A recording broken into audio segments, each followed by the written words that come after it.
Along with most of the mortal bridge officers, 4 captains had died. So had Phalaris. As senior captain, Hyrax had overseen the elevation of new captains. The interim command of the company had fallen to him. Phalaris had been senior captain himself before becoming chapter master. That mechanism for the passing of the mantle was a tradition in the 22nd. It had served the chapter well. The 22nd cohered. Its warriors had a sense of their chapter's distinct identity, and that point of pride helped sustain them during the frustration of inaction. Now the tradition was being broken. Violently. "The strength of the 13th Legion," said Gilliman, "is the strength of each warrior, and the strength of every warrior. Our sum is a greater whole, one that depends on every individual, yet transcends all of us, without exception." He paused, then repeated, "Without exception." Gage's left eye twitched. A tiny gesture, and a fleeting one. Hyrax saw it. The chapter master Primus was startled. "But you know as well as we do who the chapter master is. So why are you surprised? What other meaning did you hear?" "I have taught you my precepts," Gilliman continued. "They continue to evolve, as they should. War is fluid. We must be too. The theoretical is worthless if it becomes a certainty. It must be tested. The practical is worthless if it is a ritual, unsupported by anything except the habit of use." That was pointed, Hyrax thought. The Primarch was teaching the chapter right now. So why does this feel like a chastisement? Haven't there been enough of those of late? "Our legion is adaptable.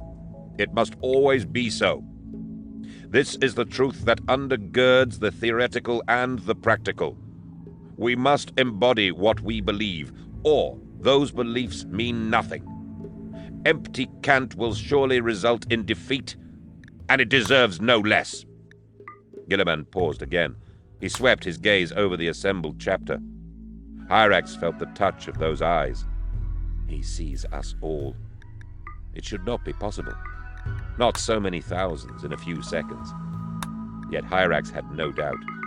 He sees us, and he knows us. But if he knows us, came the question, came the doubt. Why is he doing this? He just told you, Hyrax answered himself. This is why he has been speaking. He wants us to understand. I don't know. I can't. "Legionaries of the 22nd, Gilliman said. "You have a new chapter master." More bootsteps now from within the gunship. Gilliman turned as the warrior appeared. "Chapter Master Elian Iasus, I welcome you to your new command." Iasus's armor was resplendent, newly polished. Its hue reflected the lighting in the bay with the blue of indomitable purity. Hyrax stared at the new marking on his right pauldron, a winged skull, and the 22 of the chapter numeral. The iconography drove home the truth of the new state of things, even more forcefully than Gilliman's greeting. The die was cast. As one, every legionary saluted Iasus. He crashed his fist against his breastplate in return. Several long seconds of motionless silence passed. The necessary gestures had been accomplished. Hyrax looked at the tableau formed by Iasus, standing just forward of the assault ramp, flanked by the Primarch and the chapter master Primus. Iasus faced his captains. The ranks of the battle brothers completed the frame.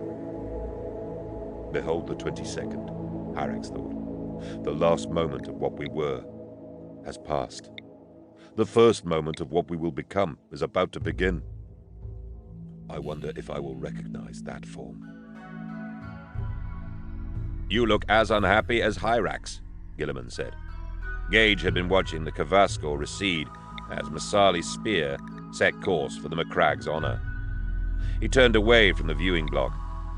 Gilliman was looking at him with patient amusement. Gage did not share in the humor. I'm worried, not unhappy, he said. Hyrax most definitely is unhappy, though, and he's not alone. I know he is, and I didn't expect him to be. Gilliman's eyes narrowed almost imperceptibly, but their focus became las-precise. They bored through Gage's soul. I know you don't expect me to change my mind. Of course not. But... Gage hesitated. He had been debating with himself whether to bring the subject up or not. He had not known Gilliman had chosen Iasus as chapter master until embarking for the Kavaskor. He had guessed, but Gilliman had made it clear his own counsel was enough on this matter. It had not been Gage's place to intrude. Now he was inviting Gage's thoughts. Too late to make a difference, he thought. So to what purpose? Greater understanding, he decided. The Primarch always wanted to know more. His hunger for information was insatiable. Always more data before and after actions, always collating, always refining. Very well, then. Gage would tell him what he thought. There would be consequences attendant on the elevation of Iasus. If they could not be stopped, they should at least be discussed. Have you considered the impact on the chapter of passing over Hyrax for Iasus? What would make you think I haven't? When Gage didn't answer at first, Gilliman said, The fact that I made that decision at all? Gage thought through his response. The 20 seconds character is non-standard, to put it mildly. I don't mean the composition of the units, though that was certainly part of its individuality. The 22nd was a patchwork of specialized companies. Destroyer squads were rare in the other chapters. Nemesis had 2 full companies. I mean in its sense of identity and its traditions. So did I. Go on, though, Marius. I'm listening. The proportion of Terrans is high compared to most of the chapters. It is less than it was, but its influence is strong. So it is. The Terrans are a minority there now, too, I believe, but they make up most of the officers. And even those originally from Ultramar have adopted their culture, rather than the other way around. Yes, Gage wondered why Gilliman was encouraging him to say what the Primarch already knew. He guessed that somehow he, not Gilliman, was the one who was meant to be acquiring new information, or new understanding, from the dialogue. And, said Gilliman, the successor to a fallen chapter master has, until today, been the senior captain. So it has. A mechanism not unusual in the other chapters, Gage added. Very true. You anticipate particular consequences. I do. Theoretical. This break with established practice will be perceived as a deliberate targeting of the 22nd. Precisely because the practice is so common elsewhere. Yes. Go on, Gilliman said. Iasus is not even a member of the 22nd. Never mind senior captain. Theoretical. His elevation will be perceived as an insult at best. Theoretical. Unhappiness with the mere fact of his command could lead to consequences on the battlefield. Gilliman stirred. Clarify that, Chapter Master Primus. Reduced efficiency. Second-guessing up and down the chain of command. He had not meant more than that. Anything worse was truly unthinkable, and beyond the wildest theoretical. Gilliman nodded. I won't dispute your reasoning. Those are possibilities. Then why? Because all of your analysis is correct. The 22nd is distinct. It is more Terran in its character than the other chapters. It does have traditions of its own that have governed its internal functioning. Gage was baffled. Its effectiveness on the field has never been in doubt. No, it hasn't. Yet. I still don't understand. The culture of the 22nd has a strong Terran influence, and that influence is itself shaped by the destroyer companies. Gilliman had never made a secret of his distaste for destroyer tactics. Even so, he had never disbanded them. We haven't purged the destroyers from the Legion Tacticae, and I won't. At the same time, I see a necessity to reduce their influence. Nemesis, he said, and grimaced. We are not the 12th Legion, Marius. To have an entire chapter adopting that name should give us pause. The Great Crusade is a force of enlightenment, liberation, and reclamation. I honor my father with creation, not destruction. He gestured at the viewing block next to him, filled with the reflected light of Thoas. The extermination of the orcs is a means, not an end. Nemesis. That is not a term of creation. Will you forbid the use of the name? Gilliman shook his head. That won't be necessary. Gage began to see the strategy behind the elevation of Iasus. Theoretical? Short-term disruptions caused by the breaking of traditions may lead to longer-term stability after the period of readjustment. Gilliman began to smile. Agreed. Practical. Appoint an outsider as leader. The necessary adaptation will result in the desired change in culture. Yes, said Gilliman. The point isn't to alienate the 22nd. The point is to integrate it more fully into the wider culture of the Legion. The process is not a painless one. No, Gage thought. It certainly isn't. He opened his mouth to speak again, then thought better of it. Gilliman noticed. You still unconvinced? He wasn't. The short term concerned him. He was worried about how prolonged that short term might be. He was worried about the immediate effect on the battlefield and the longer-term consequences that might flow from that. Disturbing theoreticals spun out from the recent practical. What it comes down to, Marius, is I trust Captain Hyrax and his brothers, perhaps more than they do themselves. I see, Gage said, remaining non-committal. Then he changed his mind. That is precisely what I'm worried about, he said. If they lack trust in themselves, what then? Gilliman frowned. He looked at Gage as if he were speaking gibberish. There is a difference, he said at last, between the theoretical and the nonsensical speculation. Mobilization was only hours away. The Armada had moved into its final disposition. The ships were ready to begin the drops. The orcs could measure their reign over Thoas in hours. Hyrax could feel the rising energy reaching across the void from vessel to vessel. The culmination of this war was approaching. He knew it, and he would be watching it from orbit. He pushed the thought back down. There were too many shards of anger rattling around in his head. He had to keep them contained. He was about to speak with his new chapter master. Phalaris's quarters had remained empty after his death.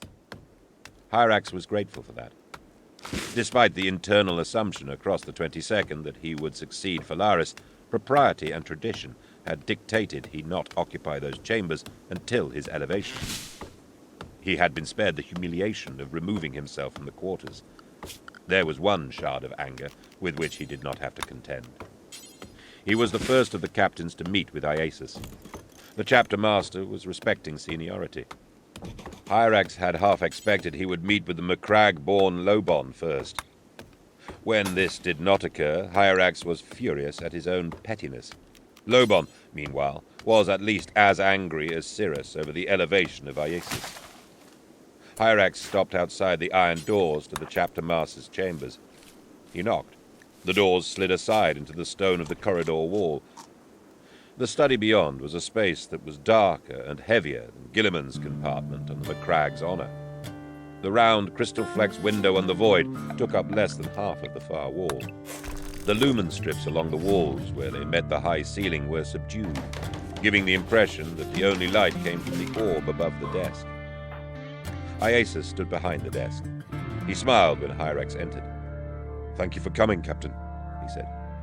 Hyrax gave him a brisk nod. "The honor is mine," he replied. He didn't expect Iasus to believe that any more than he did. He did not, though, let his bitterness infect his tone. There would be no insubordination in anything he said, or in how he said it. Iasus' smile became pained. "No," he said. "I really do think that the honor is mine." He gestured to the iron and wood seat before him. "Will you sit, Captain? I think we have a lot to discuss." Hyrax nodded again and accepted the invitation. Iasus sat also. They faced each other across the desk. Hyrax had encountered Iasus a few times before on the battlefield. The meetings had been brief. Hyrax had placed no importance on them then. He knew Iasus by reputation. Word had spread about the captain, who had made a point of fighting alongside every squad. Hyrax could see the potential strategic value of the policy. Deeper knowledge of the squad level could translate into a more effective deployment of the company as a whole. Today, though, he was not inclined to view Iasus's methods in the most favorable light. If you think you'll be able to curry favor that way in the 22nd chapter, he thought, you'll find we're less impressed by such methods. Iasus said, You expect it to be where I am sitting? I expect nothing except to serve. Hyrax spoke with his jaw clenched tight.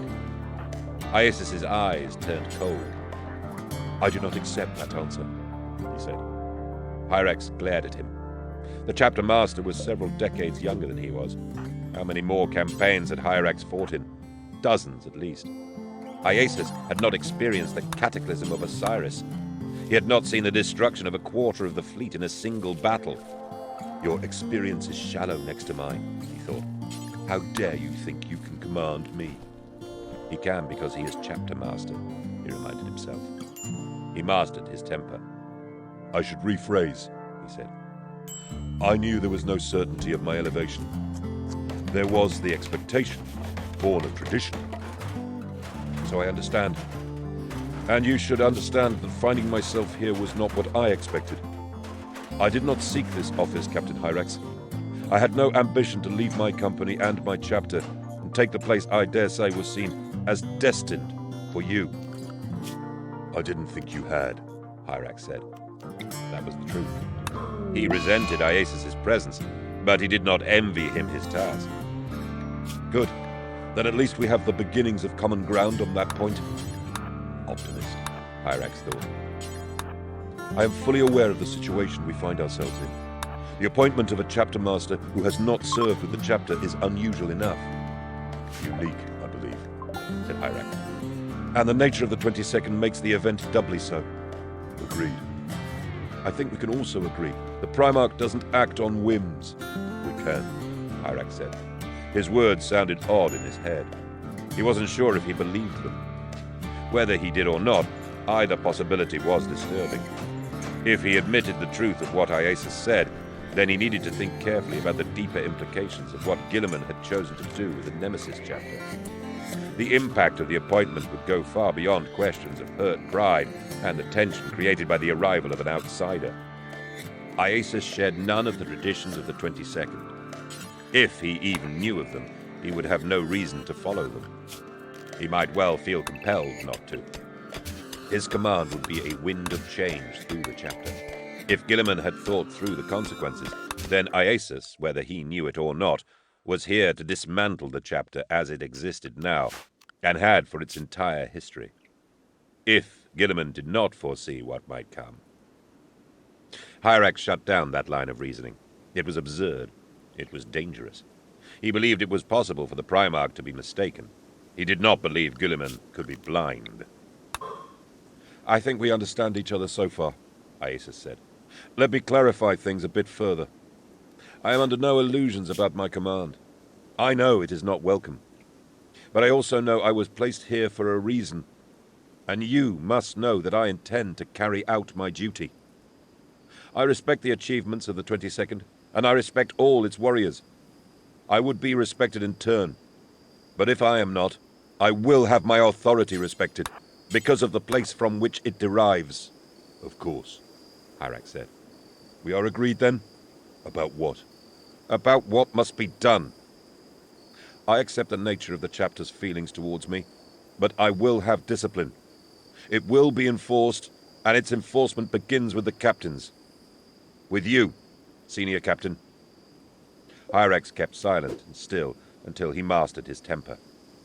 I am as conscious of my duty as you are of yours, he said at last.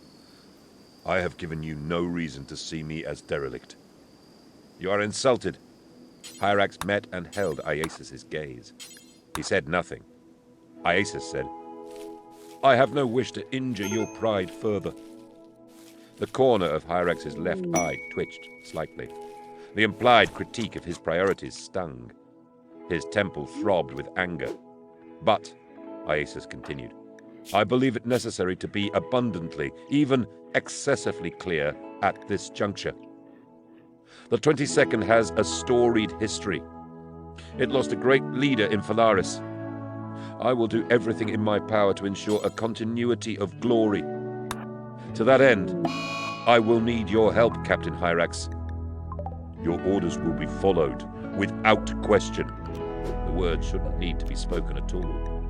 What did Iasus think? That the 22nd's legionaries were capable of insubordination? Not overtly, he found himself thinking, but subtly, unconsciously perhaps. How many different ways might there be to undermine an unpopular officer? Iasus nodded, apparently satisfied. I believe you, he said, implicitly. I think, too, that we will have to speak again. Often, in greater depth. I am at your disposal, Chapter Master. He could think of few things he would enjoy less. Thank you, Captain Hyrax.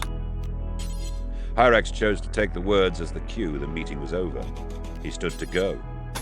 Iasus looked as if he was about to say something more. He thought better of it and nodded to Hyrax. Hyrax strode from the chamber, his shoulders stiff with contained anger. The doors closed behind him with a metallic scrape and bang. His effort to hold in his rage narrowed his vision. He did not see Cirrus walking down the hall towards him. He was startled when the other captain stopped beside him. Well, Cirrus asked, what shall I expect? Hyrax forced his attention back to the present, away from past humiliations and future injuries. Exactly what you think, he said. Cirrus grimaced. He means to remake us in his image, then? He will say it is the Primarchs' image, no doubt. A snort. He presumes a lot. Does he? What do you mean? His elevation can't be the result of a whim. No. Then the remaking is the Primarchs' will. Cirrus stared past Hyrax, his face thoughtful, his brow dark. A change of some kind clearly is, he admitted. But not wholesale, surely. He blinked, then looked at Hyrax. Do you think that's what Iasus plans? Not consciously. I don't think he'll even realize all the ways he'll be changing our culture. He won't know that the traditions he's ignoring even exist. If he doesn't know about them, Cirrus said, more softly now, there will be no reason for him to destroy them. What do you mean, if he doesn't know about them? Our traditions are worth preserving, brother. Lobon agrees with me. Our traditions. Lobon of Macragge and Cirrus of Terra, speaking with one voice. They belonged to the Nemesis chapter together. Their birth worlds were irrelevant. Wasn't this exactly what Guilliman wanted from the Ultramarines? Didn't he seek precisely a loyalty to the core that transcended the attachment to an individual world? We are what we should be, Hyrax thought. Why would you change this? He agreed with Cirrus. Of course he did. The traditions should be preserved. Even so, the vehemence of Cirrus's tone, coupled with how quietly he was speaking, made Hyrax uneasy. What are you suggesting? He asked. Cirrus frowned, puzzled by Hyrax's caution. Then his eyes widened. What did you think? He sounded alarmed now. His voice was louder. I really don't know. I will follow our chapter master's orders implicitly. As will I. But I will resist the destruction of who we are. How? We will find ways, Cirrus said. We'll know the struggle when we encounter it. Resisting change may mean resisting Iasus. If it comes to that, we won't let it. Hyrax didn't trust Cirrus's confidence. It was blind. There was no way Cirrus could anticipate the nature of those struggles. Iasus may push hard. We'll convince him not to. Oh, one way or another. He held up a hand in anticipation of Hyrax's objection. I said I would never disobey his orders. You know I never would. Yes, Hyrax said. I know that. So what was Cyrus planning? Was he thinking of undermining Iasus somehow, working to make his command untenable, so that Guilliman felt compelled to relieve him? Hyrax was torn. There was no common ground between him and Iasus. That was already obvious. Yet when he tried to imagine one way or another of pushing back against the chapter master, he recoiled. "We have to find a way," he said, "of convincing the Primarch of the value of what we represent." "A positive intervention, you think?" Cirrus did not sound convinced. Hyrax sighed. His shoulders were stiff from the iron of his anger. He felt no warmth for the legionary on the other side of the iron doors. He hated even the distant hint of insubordination even more.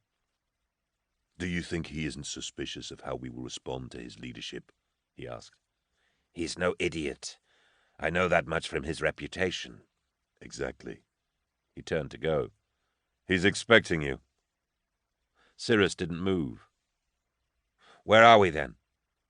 "We are captains of the 22nd, and we will prove what that means." Hyrax walked away before Cirrus spoke again. "A culture is a living thing," Guilliman told Gage. They were aboard the McCragg's Honor once more. Gage had said nothing on the rest of the journey back. Guilliman decided to draw him out again. There was something else Gage needed to understand. The chapter master Primarchs' concerns over continuity and tradition made this an opportune moment. They were walking towards the bridge. The final preparations for the assault would begin in less than an hour. Guilliman turned off before they reached the main approach to the bridge, heading for his compartment once more. "A culture," he said, "is created by its constituent citizens. In turn, it shapes them. It has a reality that transcends the collection of individuals." "Yes," said Gage. "Yes? That's it. Am I boring you, Marius?" "You're about to make a point," Gage said. "I'm letting you make it." The Primarch grunted. "You are not subtle, Chapter Master Primus." "I never claimed to be." "Quite. So we grant the transcendence of a culture." He held up a finger. "A viable culture." "Yes." Guilliman felt the corner of his mouth twitch upwards. "The viable culture, then, takes on an importance that itself is superior to any one individual." "Ah," Gage said, sounding disturbed. "Do you see where I'm heading?" "I think I might." They reached Guilliman's compartment. He led the way inside. "I have documents for you to read," he said. "Why?" Guilliman stopped at his desk. He turned around, slowly. "Because I wish you to," he said. Gage brought himself up short. He saluted. "I misspoke," he said. "I did not mean—" Guilliman waved away the apology. He turned to the desk. He picked up one of the data slates and took it to Gage. Before passing it to the legionary, he said, "Do you understand what I have been saying?" "I think I do." "The Imperium is such a culture. That intent lies at the heart of everything my father has done." Gage nodded, emphatically. On this point, he needed no convincing. "What he has done for the Imperium is what I am attempting to do for the 13th Legion." "You have done it," Gage said.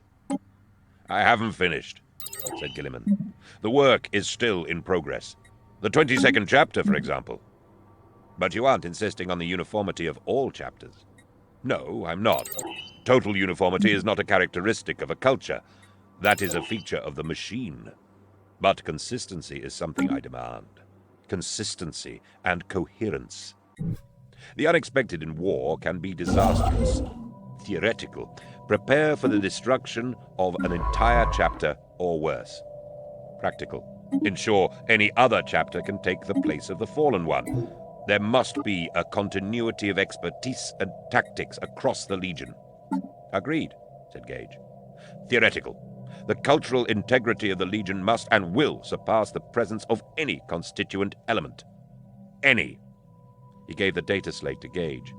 "This is the practical." Gage took the slate.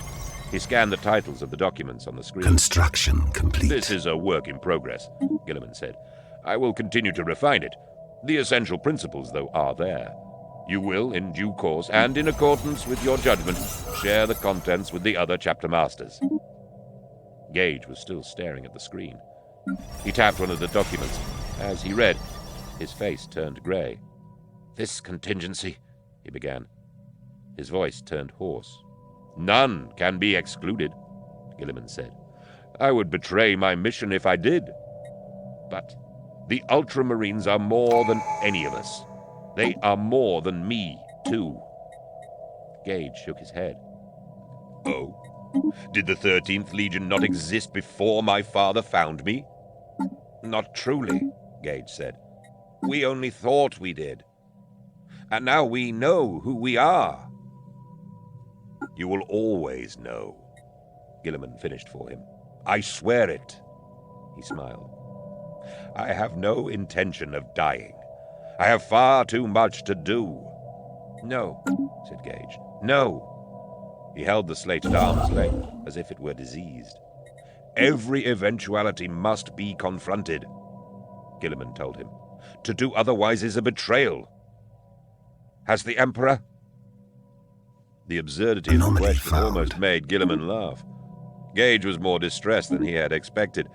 He waited for Gage to realize what he had just asked. At last, the chapter master Primus lowered his arm. He looked down at the slate. He said nothing. "The culture of the Ultramarines must be as much a living thing as the Imperium," Gilliman said. "It must be the bedrock of every legionary strength, and the lifeblood of every chapter, company, and squad." "Do you understand what you're asking us to envision?" Gage asked. Gilliman frowned. "I was under the impression I was trying to make you understand." "Osiris," Gage said. "The losses we suffered there almost carved the heart out of the Legion." "I know." Gage held up the data slate for a moment. "What you contemplate here is infinitely worse than what happened on Septus 12. When Lord Commander Vosotha was killed by the Cybrids, the Legion was decapitated. How can those of us who were there even think of revisiting that trauma? And Vosotha was our leader, not our Primarch. We didn't know we had one then. As for our brothers who came after, they don't even have the knowledge of having survived Osiris to sustain them. We can't go back to that pain. We won't." "That's right," Gilliman said. "You won't. Why do you think I'm talking about our culture? Those documents are not thought games or exercises designed to torment you. I can't pretend I will live forever. I will not be derelict in my duty to the Legion and to my father. I can't ensure my eternal existence. I will do everything in my power to ensure the Legion's. The Ultramarines will be forever. You are my sons. You are my essence. So is the Legion, and what animates it." He swept his arm to take in the manuscripts and notes on the desk, and the volumes stacked and classified in the high bookcases on the walls adjoining the crystal flex. "I live in these words. I live in the thoughts they embody. This is more than my legacy. This is me." He took a step towards Gage. "I will shape the Ultramarines into what they must be. Duty compels us all, Marius. And that is mine. My duty is the destiny of the Legion." He paused. He tried to see the effect of his words on Gage. The chapter master Primus was nodding slowly, still grim of face. Good, Gilliman thought. He sees. What I am asking you to face is no different, in essence, from what I demanded today of Iasus and the 22nd. Iasus will correct the course of the chapter. He will make it a full partner in the culture of the Legion. And that, he said, pointing to the slate in Gage's hand, is the guarantor of continuity. Gage said, "I won't fail you, Primarch. None of us will." "I know you won't." Once again, he thought, "Good. Then let's bring the impact of our culture to the greenskins." Gage was a fraction of a second slow to begin to follow, as if his mind was somewhere back in the path of their conversation. Gilliman looked back. The old warrior's face was set, grim and determined. The shadow of an old grief hovered over him. The shadow of a future one seemed to stretch before him. Recursion. The theoretical and the practical are the keys to their own reinforcement. Theoretical. The full implementation of the theoretical and the practical is the means by which their strength achieves its most complete realization. Practical. Installation. Through edict and usage of the theoretical and practical at every level and at every instance, even and especially including those situations where the correct course of action appears self-evident. It is these moments that provide the greatest risks and opportunities. The obvious is treacherous, thus doubly in need of rigorous interrogation. The application of the theoretical and practical in these instances thus reinforces the approach for all other circumstances. Gilliman, towards a union of theory and praxis, 111-54-40. Chapter 3. Insight. Potential. Actual. Construction complete. The Kavaska's deck vibrated. Hyrax felt it through the soles of his boots. It was the pulse of the launches. The heartbeat of the strike cruiser had become the drum of war. He was on the bridge. The rest of the 22nd chapter was descending to Thoas, while the destroyers, once more, remained in orbit, their strength chained, their way of war denied. Iasus had given the order. Perhaps he had come to the decision on his own. It was very possible. He had been given his position for a reason. Ultimately, though, it was Gilliman's distaste for what the destroyers were and did that held them at bay. Hyrax had come to the bridge to watch and to be seen. The situation of the destroyers was known across the chapter's ships. That they were again denied the battlefield was not anomaly a source of found. shame. Nonetheless, the frustration of the companies translated into tension and discontent throughout the chapter. Construction complete. He had spoken with Latches, whose first destroyers were stationed on the frigate Glory of Fire. Latches was on the bridge there too. The captains were in position to observe and stand ready, and to present the unbowed pride of the companies. Hyrax was in the strategium, standing in the pulpit. It projected forwards into the space of the bridge. He was visible to every officer, serf, and technician. He emanated a sculpted calm as he watched the Oculus and listened to the launch reports. He gave his full attention to the deployment. He would watch and study every step of this war. He and his company would be ready the instant an order to deploy came. Bootsteps sounded behind him. He turned. Legionary Kletos had entered the strategium. His armor, like that of all destroyers, was predominantly black.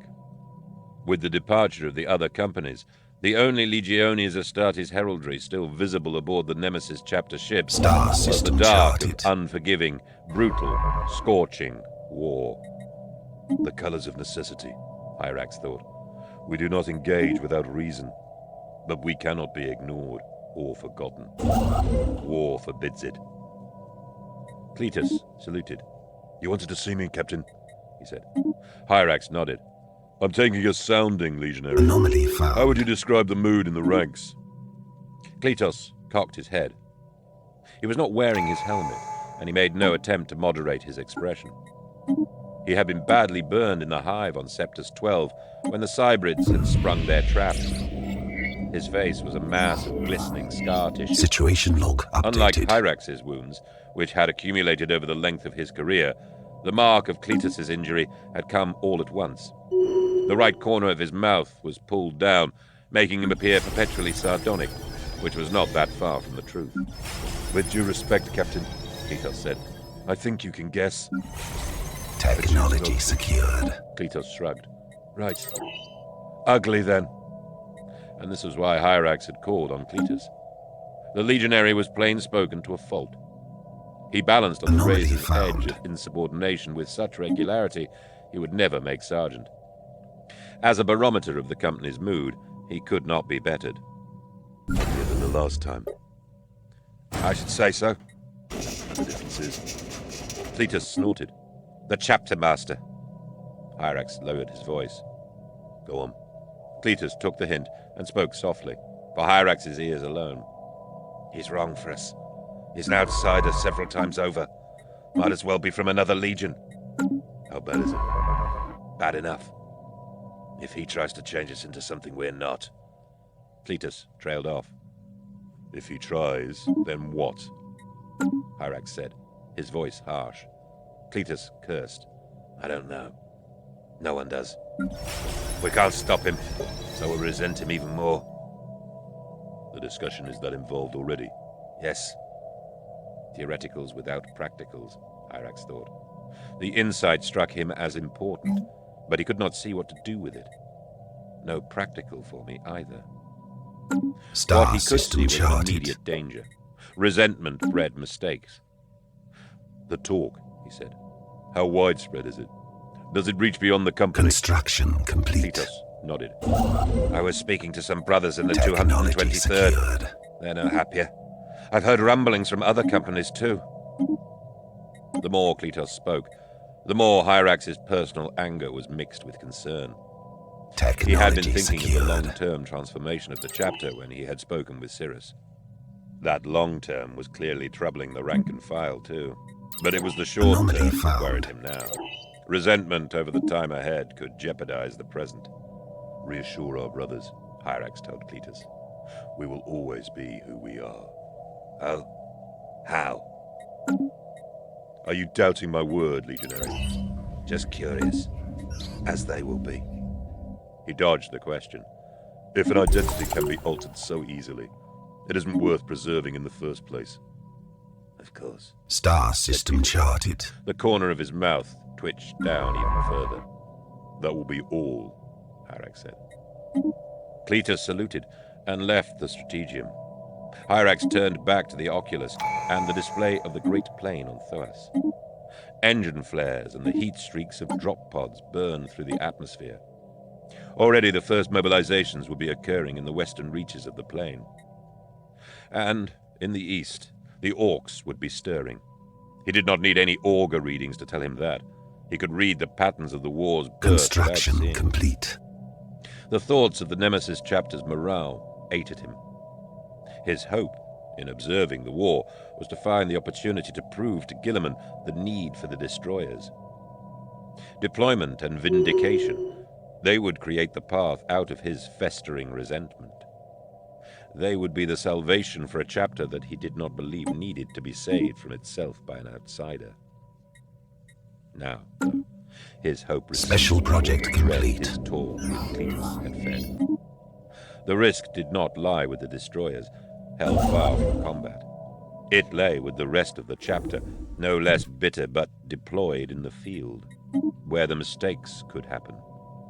Theoretical, he murmured. Resentment in troops is a force multiplier for errors. Practical. Deploy them to see what happens.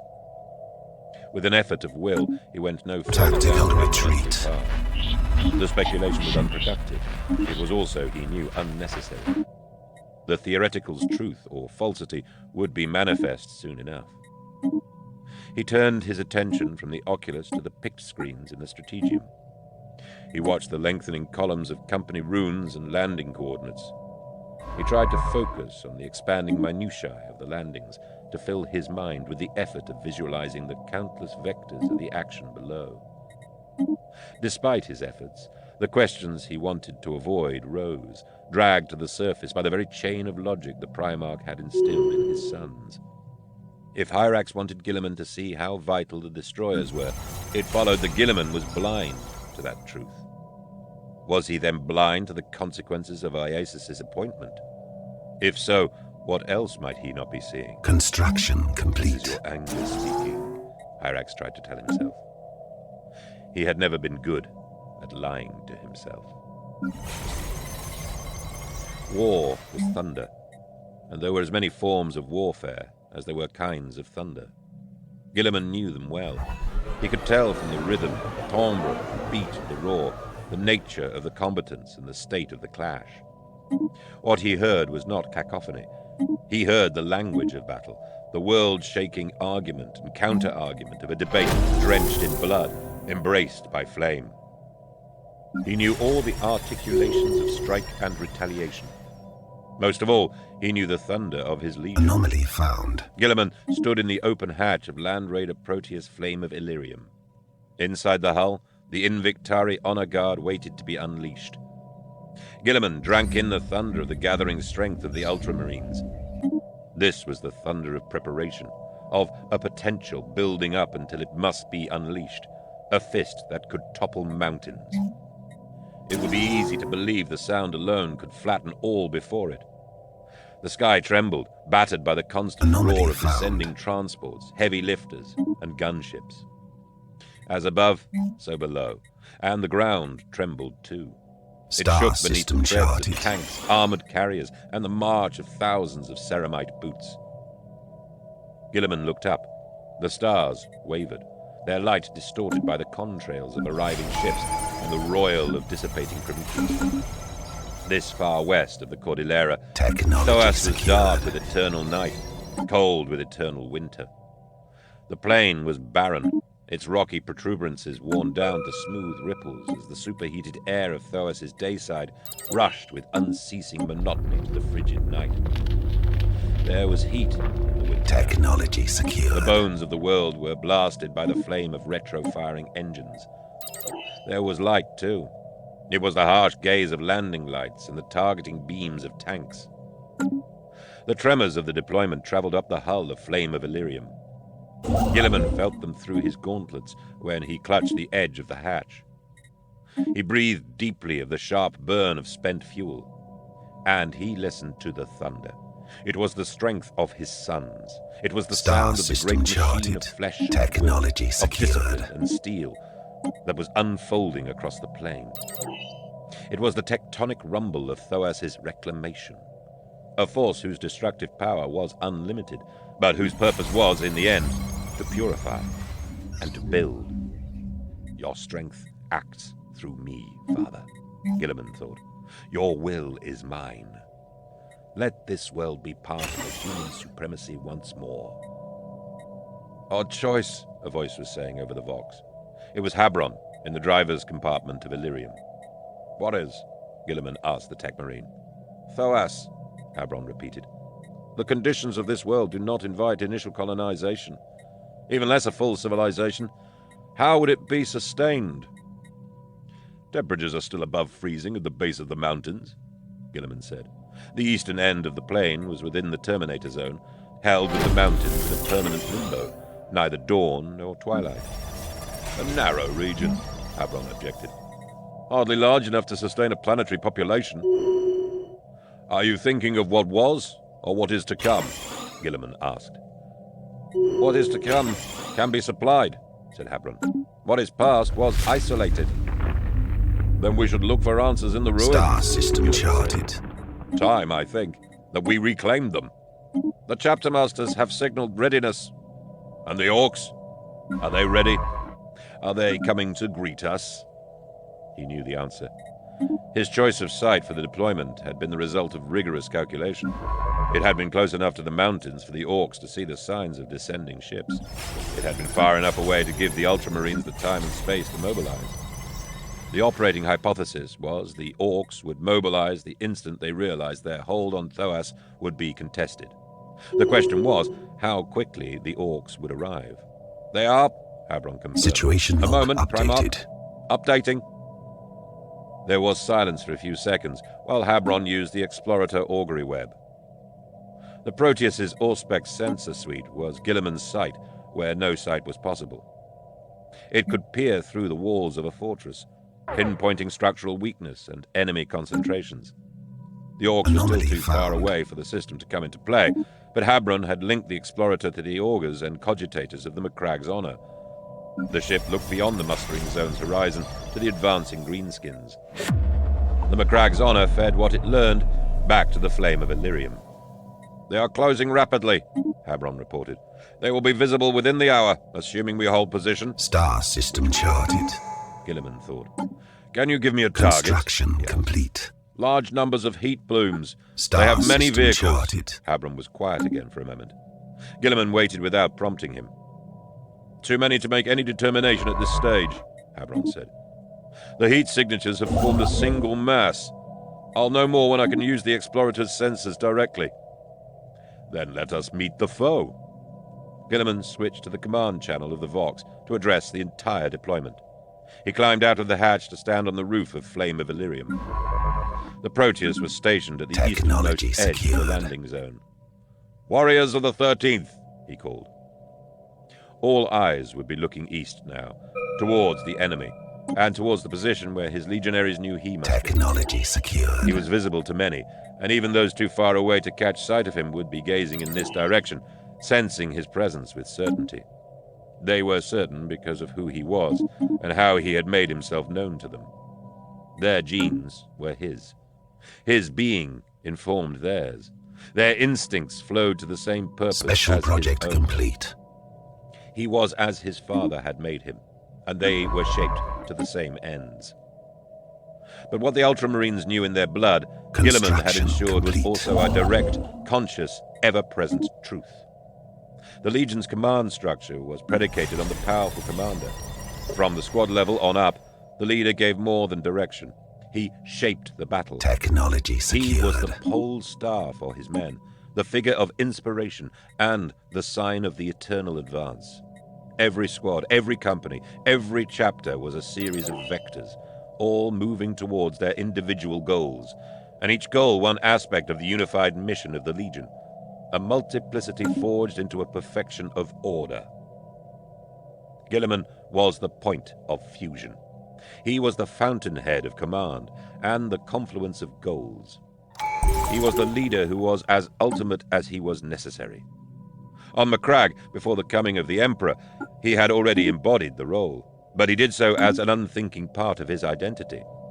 It was only once he had taken command of the 13th and undertaken to come to a full understanding of the connections between himself and his genetic sons that he had articulated the theories of what he was and must be. So now, at the dawn of another battle, he was the supreme commander, and he was the culminating symbol of command. He directed the movements of the Legion, and he was the ideal they looked to even when he was not physically present. Gilliman the symbol had a reality that surpassed Gilliman the physical being. That was as it should Anomaly be. found. That was as he designed. It was part of his great work. His labor was far from done. Star system There was charted. another component to the integrity of command that was yet incomplete, and that he could not do alone. Construction complete. He needed Gage to face the realities of continuity. Gage was resistant. That was understandable. But he would do his duty, in time. They all would. Ultramarines, Gilliman voxed. He raised the Gladius Incandor. The blade flashed silver, cold and pure as the stars of the Thoasp night. The greenskins are approaching. March with me. We will meet them. Star system We will charted. purge them. We will return this planet to the human dominion. He paused and pointed in candor at the horizon. The enemy's way of war is the way of the mob. Ours is the way of order. We fight with force, and we fight with reason. Reason that is imbued in every decision and in every blow. We are the science and truth Anomaly of war, found. and we will shatter the presumption of the foe. We are honor and courage. Honor and courage! Star The system shout came charted. from every throat in the Legion, and from every Vox speaker. It was the greatest thunder, rising above those of the hundreds of engines. It was the incarnation of the sublime. In a less secular Anomaly age, he found. knew what he had heard would have been experienced as the roar of the Legion's soul. Technology secured. As it was, his blood soared when his sons answered. He dropped back into the hatch, still standing, and faced the east. His lips pulled back in a grin of ferocious pride as the rumble of Flame of Illyrium's engine became deafening. The tank surged forwards, a beast slipping its chain. Technology In the same moment, secured. the Legion advanced. As the voices of his Anomaly sons had found. taken up his war cry, now the gunships and transports and tanks answered the roar of Illyrium. The immense thunder that had shaken earth and sky as the legion mustered now transcended itself. The individual warriors and vehicles joined together in a colossus of war. Gilliman did not like the concept of perfection. That was Fulgrim's obsession, Construction and complete. Gilliman doubted his brother would have seen fit to bestow that label on the Ultramarines' advance. Gilliman had seen the look on Fulgrim's face during their joint operations. The approach of the 13th lacked finesse in his Star eyes. system charted. War for Fulgrim was an art. Strategy should be aesthetically pleasing as well as successful. Gilliman thought it was enough for strategy to be sound, and for a legion to be unstoppable. The Ultramarines marched, and instead of perfection, there was precision. Gilliman prized that far above aesthetics. Precision and rigor. War was not an art. Anomaly It was found. a science. It was the application of overwhelming force with the full consciousness of where and how and why. Art could come in the wake of war. Art belonged in the creation and reconstruction that were the true ends of war's means. Success in war was to bring it to a swift and complete end.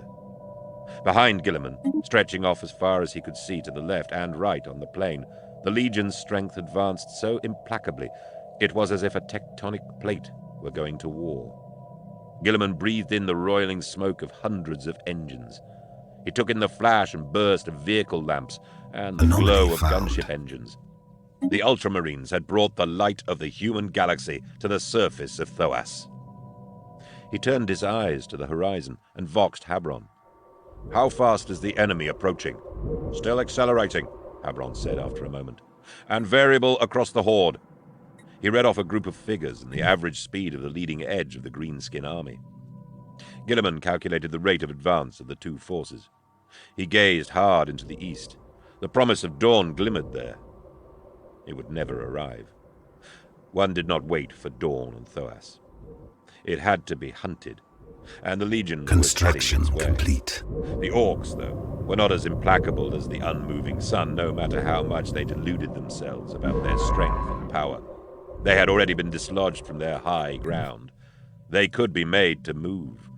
They were rushing to the night and to their oblivion. He would see them very soon. Gilliman used the moments that remained to vox Gage. "What do you see, Marius?" he asked. "What do you want me to see?" Gage wasn't fooled by the question. He knew Gilliman was not asking whether he had spotted the foe. "I see our Technology legion," secured. Gilliman told him. "As do I. Do you see its shape? I don't mean the formations. I mean what they signify." A pause. "The theoretical given practical form," Gage said. "Yes," said Gilliman. "And in this moment, the practical made theoretical. That's the paradox of the march to battle. Can you see it? We have lost nothing. The formations are flawless. Our strength is at its greatest potential. This is the perfection of the moment before battle." He said perfection deliberately. The embodied potential was an ideal, one that would encounter reality and instantly transform. This was something he didn't think Fulgrim would ever understand. Gilliman had certainly never been able to make his brother see the impossibility of his quest. Fulgrim believed the ideal could exist in battle, and he pursued its manifestation. Gilliman knew what happened to ideals. "We must never be blinded by the aesthetic magnificence of the purely theoretical," he told Gage. "Just like we cannot let Technology ourselves be defined secured. by the brute calculation of the solely practical. Situation log The practical updated. grounds the dreams of the theoretical. The theoretical gives flight to the realities of the practical." "Always," Gage said. "Yes, always. Even in the heat of battle, and at the smallest level of the Legion's organization, the possible and the actual Construction worked in complete. symbiosis, and in their fusion was victory. That was more valuable than the pursuit of the unattainable. Fulgrim performed wonders chasing that goal, but Gilliman wondered what satisfaction he found in that.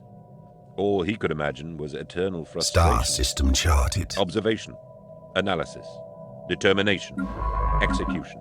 That cycle repeated until it led to a victory that had all the appearance of being inevitable. And perhaps it was. Preordained by the 13th Legion's philosophical machine of war. There was real satisfaction in that cycle. If Gilliman felt hunger, it was in the desire for the cycle's continued adaptation and adjustment. The endless lessons he learned assuaged that hunger, then pushed him towards its greater consideration and a new implementation. He did not seek perfection. The process was its own fulfillment. "Lord Gilliman," Habron voxed. "I know," Gilliman answered. He saw the change at the horizon. The boundary between land and sky was visible as an uneven line of deeper black beneath the firmament. The glitter of the stars ended, cut off by contours of eroded rock. Now the line Special project complete. A huge mass was coming into view. Then there was light. It was ugly, smoky, crude, the belched flame of burning fuel and exploding fumes. It was, Gilliman thought, not true light at all. Savagery could illuminate nothing. It was the fire of barbarism, and nothing more. But it revealed the enemy. The clamor of the orcs came on before them. Carried by the perpetual west wind, the howling came from hundreds of thousands of animalistic maws, and from the grinding of engines so crude that they should already have been destroyed by catastrophic malfunctions. Gilliman's ear separated the roar of the orcs from the roar of the ultramarines. It was the difference between destructive instinct and purpose-led order. The difference between the monstrosity of the past and the infinite hope of the future. The armies raced towards each other. The brutish shrieking of the enemy became ecstatic as the orcs caught sight of the ultramarines. "Someone should tell them they've lost their empire," Gage said. "I doubt they even know what they had," said Gilliman. The greenskins understood battle and the joy of pillage. He doubted their comprehension extended much beyond the frenzy of the moment. They were worthy foes if all one sword was the contest of strength. But they did not have true empires. They were infestations that spread across worlds. The Ultramarines had quarantined this particular multi-system disease. Now they were going to wipe out the final infection. "Do you have targets for us yet?" Gilliman asked Habron. "Resolving them now," Habron said. As the greenskin horde came into sight, the Proteus's explorator cast the gaze of its scanners over the army. Cognis interpreters read movements, picked up on the currents that portended localized surges, and evaluated the points of disruption. Gilliman already knew the kind of target the explorator would select. He had already done so. What he wanted was the coordinates. The Augur system's eyes were still better than his. They ranged much further. "Found them," Habron said. "Multiple vehicle clusters converging on a point directly ahead of our position." Gilliman nodded. Flame of Illyrium was leading a great column, projecting out from the main force of the Ultramarines. The column was the spear tip. It was also the bait. The orcs saw it first. There was no coordination in their attack. It was a colossal wave, stretching north and south, far beyond Gilliman's sight, far wider than the span of the 13th Legion formations. The wave was a mass of individuals. Every brute fought on its own terms. The orcs triumphed over organized armies through numbers and crude strength. An illusion of strategy occurred when a large mob of raging individuals all chose the same target at once. Gilliman had given them their target so they would reveal to him what he saw. Theoretical. The enemy can be made to conform to the battlefield. Practical. This enemy knows only direct battle against the most visible target. Offer that target in controlled conditions, and you shape technology secured. "I have coordinates for the largest concentration," Habron said. "Relay them," Gilliman said. Over the command channel he voxed, "Gunships and artillery, you have your data. Fire at will." The Basilisk and Whirlwind tanks began their attack first. A new order of thunder shook the land. Flights of Vengeance missiles flashed overhead, their blazing contrails tearing open the curtain of night. A terrible strobing day Situation lit the flame, log updated. turning the stony ground into a jagged mosaic of bleached white and knife-edged shadows. The deeper booms of the earth-shaker cannons of the basilisks followed. Gilliman glanced back to see the rows of barrels flare. He nodded, satisfied by the precision Star he saw. system charted. The rhythm of fire calculated to cause maximum damage to the enemy. He looked forwards again. From just over the horizon, in the midst of the orcs, the fireballs blossomed. first in a rapid accumulation as the missiles hit. Then the shells of the Earthshakers came down, and their explosions were majestic. The blasts continued to multiply, spreading out from the initial target sites. Burning wreckage Situation log marched over the updated. Orcs as their vehicles, too close together and too volatile, detonated. The Thunderhawks streaked over the Orcs.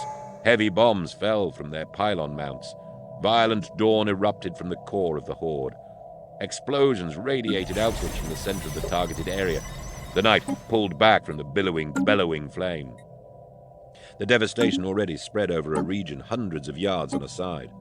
The gunships pulled away, and the artillery tanks fired again. Gilliman saw the impact of his first blow take hold as flame of Illyrium traveled over the final distance, separating the Ultramarines from the Orcs. The Legion's advance was sure, unbroken, a battering ram of Imperial technology. The wave of the Orcs foundered on the reef of a high-explosive barrage. Only a small portion of the green tide had been struck, but the effect was Star widespread. system charted. The burning vehicles created a lethal barrier before the onrushing brutes. The Orcs in the lead turned in confusion as the battle suddenly seemed to have moved to their midst. This much Gilliman could see or extrapolate from the wall of flames rising in the near Construction distance. complete. Update, he said to Habron. There was time for one more before the furnace of combat. The Horde was like Situation a huge, log turbulent updated. river. It had direction, yet the undisciplined movement of the mob created flows within of different speeds.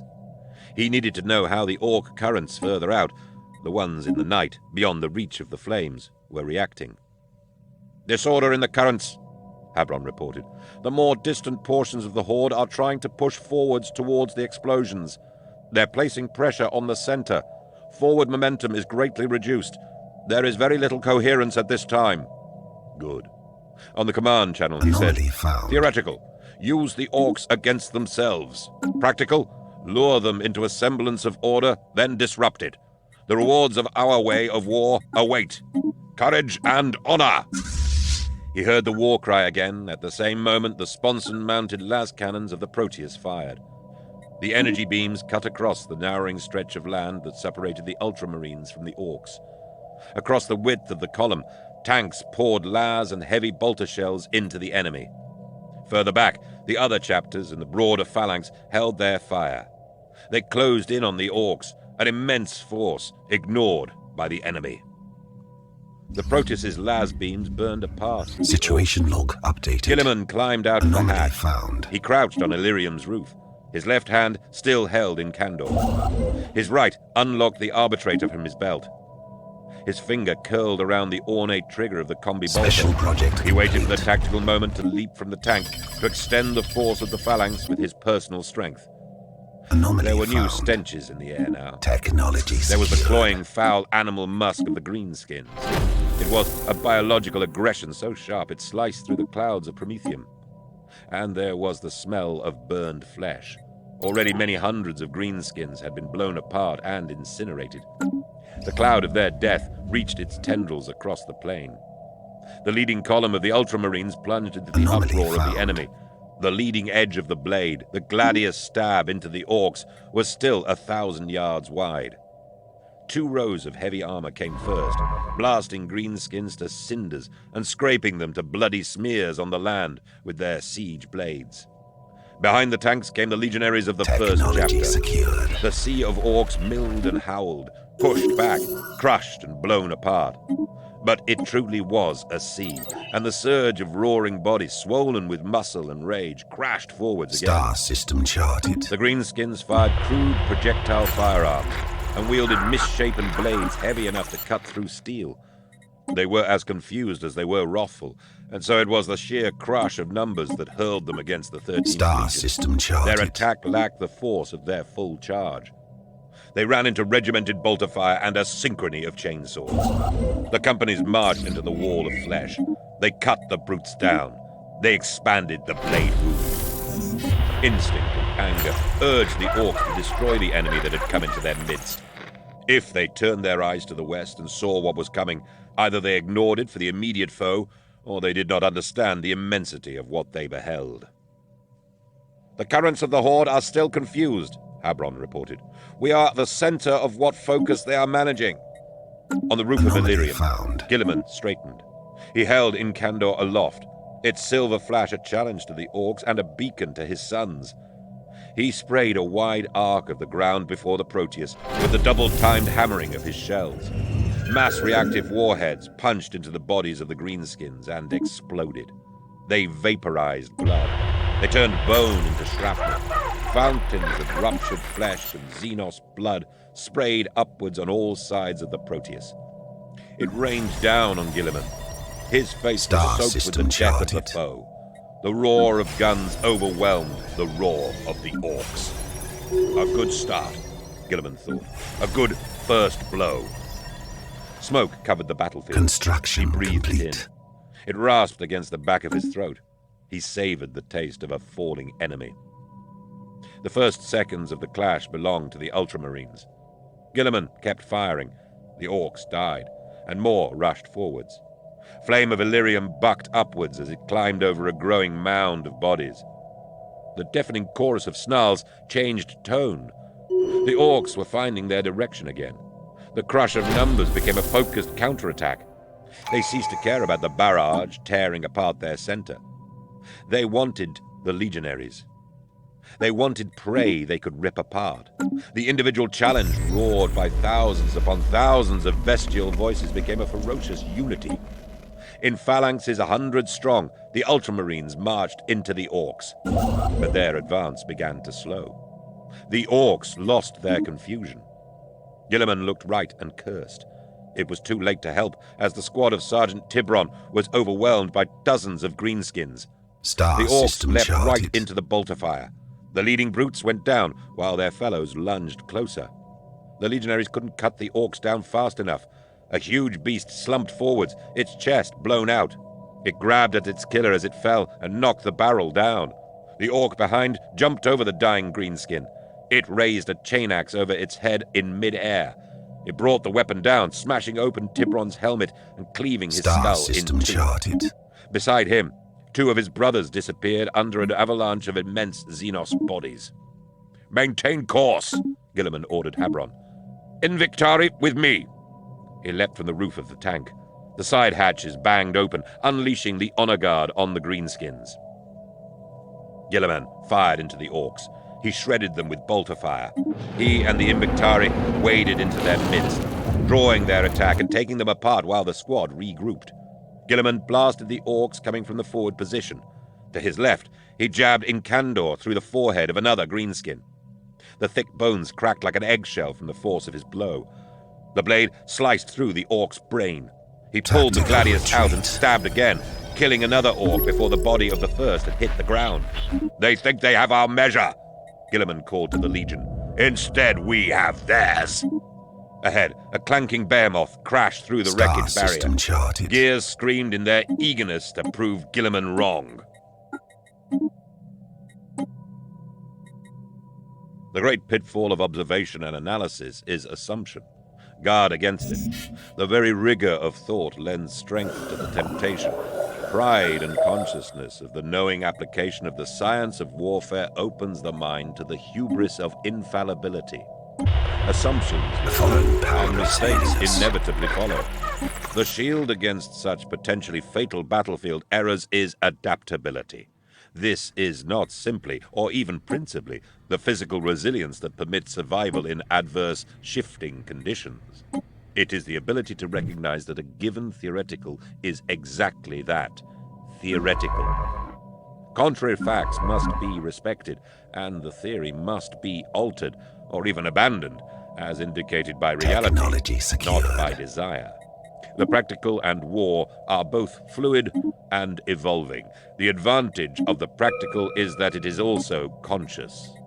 Gilliman, Prolegomena to Tactics, 10, 4, 3. Chapter 4. The Plain. Strong point. Everywhere.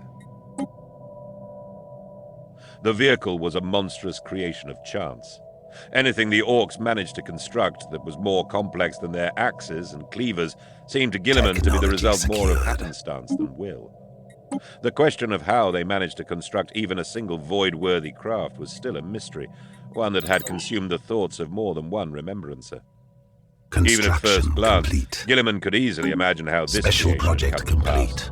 It looked like two separate vehicles had collided in the late stages of their construction. Its core was bulbous, as if still swelling from the force of the impact. Plates overlapped and folded against each other. The thing had too many wheels. Its shape was a sprawling nightmare. Its axles were bent. Some of the wheels were turned, at odds with the direction of the majority. Limbs projected from the fused chassis. They carried chains, wrecking balls, and Special project complete. Larger projectile guns than the ones carried by the foot soldiers were mounted on a multitude of skewed turrets. The thing wasn't a tank. It wasn't a transport. The Orcs had been building two of their attack trucks, and the collision had, instead of destroying both, created a thing that still functioned. The Orcs had built upon their chance machine, adding more and more guns and assault arms, slapping armor plate atop of armor plate.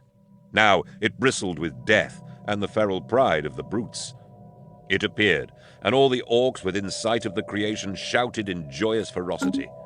It was a mad thing, and its mere existence was their promise of ecstatic battle. It must die, Gilliman thought. It was an engine of Orc morale. It had to be removed from the field. The vehicle was 200 yards northeast of his position. It would pass by him unless he caught up to it. The Land Raider Osiris closed with it, las cannons and heavy bolters pounding the front armor. Turrets exploded. Flames raced over the hull of the vehicle. It kept going. Gilliman counted at least 6 turrets still active. Their fire burst against the armor of Osiris. The two vehicles rumbled past each other. The Orc machine's huge wrecking balls slammed into the flank of the Land Raider. The tank's composite held, but one of the huge masses hit the port sponson. It crushed the barrels of the las cannons as they fired. The guns exploded, damaging the armor in a way the Orc vehicle could never have managed with its own weaponry.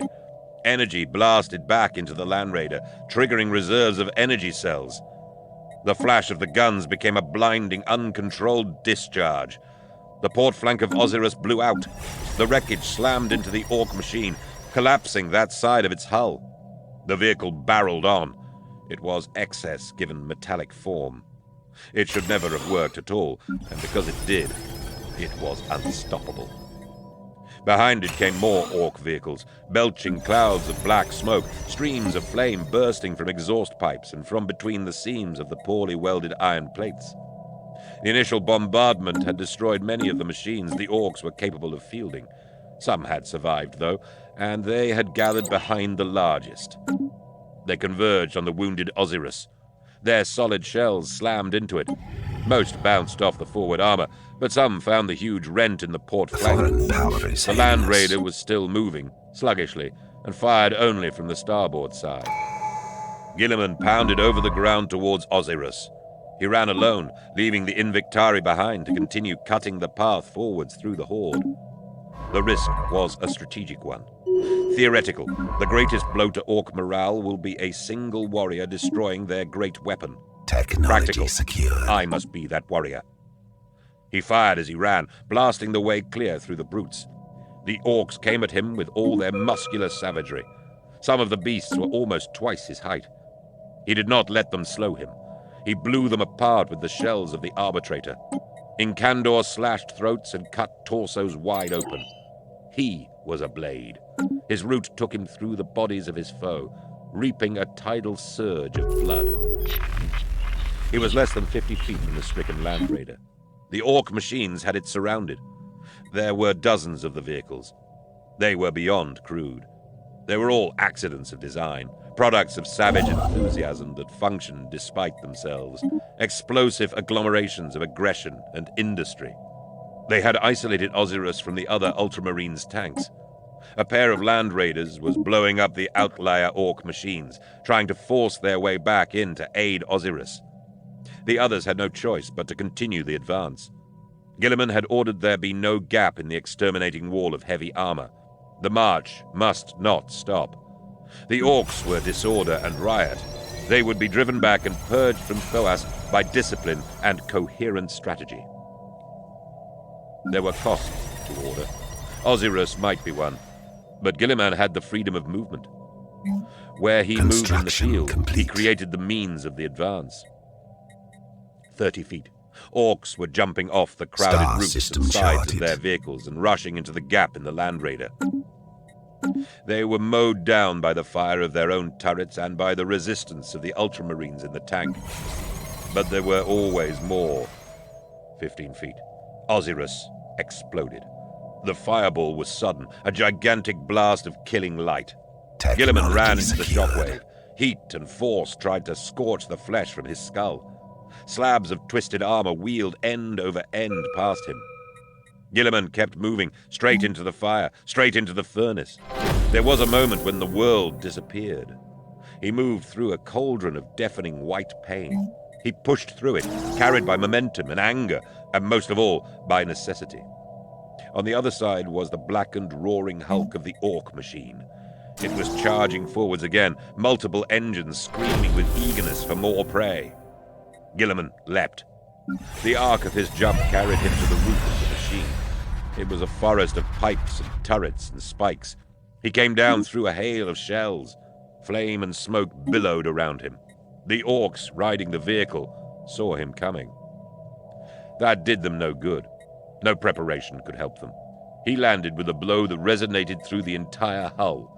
An Orc died beneath his boots, its back crushed to pulp. The plating on the roof cracked and bent inward. The vehicle shuddered. Its advance hesitated. Gilliman made his way towards the rear, where the hull bulged and a forest of pipes spewed flame into the night. Greenskins clambered over the roof after him. He blasted them with the arbitrator. The impact of the shells sent their bodies flying from the vehicle. He sheathed Incander and wrapped his gauntlet around the nearest pipe. He screamed. He wasn't wearing the Hand of Dominion, but he didn't need the power gauntlet. His own strength was more than enough. He constricted one pipe after another, forcing the heat flow back inside the engine. By the time he reached the back of the vehicle, the roof was trembling from the pressure. A loose exhaust pipe shot off like a missile. A jet of flame screamed upwards in its wake. Gilliman fired downwards. The combi bolter's shells hit the armor like a focused artillery strike. They punched through the metal and into the furnace of the engine. Gilliman kept firing. Orcs howled and clawed over each other in an effort to reach him and pull him down. Without shifting his focus, he grabbed Incandor from its mag-locked belt sheath. In the corner of his eye, he saw the shapes come for him, and he ripped them open. He was immobile, absolute as a mountain. The Orc machine lurched forwards. It veered left and right, as if it might shake him off. He kept shooting into the engine, pummeling the interior with a directed stream of explosions. The Orcs shrieked with frustration. Bullets careened off his armor. Blows landed. They meant nothing. He was unmoved. He was the judgment of reason, and he brought destruction to the unthinking war of the beasts. Gilliman felt the engines go critical. The hull tremors became violent and erratic, a heart in fibrillation. He jumped again, off the rear of the vehicle. He landed in the midst of more Orcs. He was killing again as the machine rumbled and judded away from him. The clanking of its mechanism turned into the screech of tearing metal. The greenskins aboard ignored him now. They wailed as they fought to preserve the giant engine. Their efforts were futile. They did not understand how they had made their wonder. They knew even less how to preserve it. The machine exploded. Its death was even more violent than that of Osiris.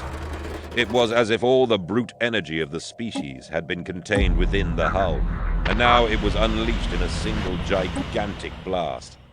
The explosion formed a crater. Fire, earth, wind, and metal slammed into Gilliman. It flattened the Orcs around him. It burned them. A chunk of shrapnel larger than a man sailed past him and cut a greenskin in half. Gilliman rooted himself. He turned his face from the explosion, but stood fast in the Holocaust. Before the light faded, he heard another deep-throated explosion, and then another. The destruction of the vehicle was so huge it had reached the machines that had followed it so closely. They died for clinging to the irrational logic of survivors. They had clustered with the perceived victor, and now they perished. The firestorm spread. It gathered strength. Gilliman had avenged the killing of Osiris and its crew, but that was not enough. This instant was another moment to seize. All plans must adapt to contingent realities, or they are not plans. They are dreams. All units open fire, he voxed to the other chapters. The battle was only a few minutes old, and the leading phalanx had still not fully plunged into the green tide. But this moment must be amplified. Choose your enemies and destroy them. Artillery, we have more vehicular concentration. Target my coordinates. I want a massive bombardment now, he shouted from deep within the firestorm. He could barely hear his own voice in the blank thunder of the flames, but he heard the new thunder when it came. He heard the shrieking of the shells, and he heard the shattering percussion of the shells landing. He strode through the devastation, killing the few orcs that managed to withstand the gunship cluster bombs and the Earthshaker ordnance. He moved through the blasts, listening for the roar of Thunderhawk engines and the whistle of descending shells. His hearing so fine he knew where the explosives would fall. He moved back and forth across the fiery plain, wrapped in the storm he had summoned. He emerged from the destruction. He left behind a new graveyard of orc vehicles. Ahead, the companies of the first chapter kept faith with the strategy and continued to plow a 1,000-yard-wide furrow through the orcs. Gilliman stormed forwards, Incandor held high. He passed through one company after another, joining his sons in the purging slaughter, and when they saw him, they shouted to him, and tore into the enemy with redoubled fury. Onwards, from company to company, until he was leading again, marching ahead of the line of tanks, scything the orcs with gladius and shell. Always advancing, this was the coherence of a battle with no ground yet to hold. Always towards the east, towards the mountains, towards the ruins, bringing the new glory of humanity to reclaim the old. The orcs were still fighting to reach the phalanx of the first chapter when the rest of the legion reached them. The line of the advance went from 1,000 yards wide to 10 times that. The orcs covered an even greater area, but they had taken Gilliman's bait. They were concentrated but focused on the wrong target. The main attack of the Ultramarines swept over them like a volcanic blast. Cirrus ran with his command squad between and just ahead of the Land Raiders, leading the 223rd's destruction of the orcs. He thought of Hyrax on the Kavaska. He wished for his old friend's presence. The opening moments of the campaign were deeply satisfying. The extermination of the enemy would be complete, even without the destroyer's weapons. The final end of this orc empire was preordained, and Hyrax deserved his share of the glory. An hour later, Cirrus was wishing for Hyrax's arsenal. The orcs shook off the impact of the initial shock. They were still dying, and the Ultramarines were still advancing through them. But the orcs were not fighting a defensive war. They didn't care about positions or held territory. All that mattered to them was the battle itself. They hurled themselves against the 13th Legion formations, but they also pulled back and circled around for a new angle of attack. There were so many of them, they attacked and retreated simultaneously. The contradictory movements were just eddies and currents in the green sea. Cirrus took apart a hulking chieftain with his lightning claws, then jumped on top of his command rhino Eknomos for a better vantage of the battlefield. He looked back. He saw the orcs flooding around the rear of his company, opening up another front there. The advance suddenly meant nothing. Wherever he looked, there were greenskins beyond counting. The artillery barrage and the actions of the first chapter had destroyed virtually all of what passed for all heavy armor, but the enemy's numbers had not been affected at all. Cursing, he turned around, surveying the battlefield. The 22nd chapter was operating at the northernmost edge of the Ultramarines' front. Receiving communications. To the north, there was nothing but orcs, and also to the west, as if the Legion had never passed through.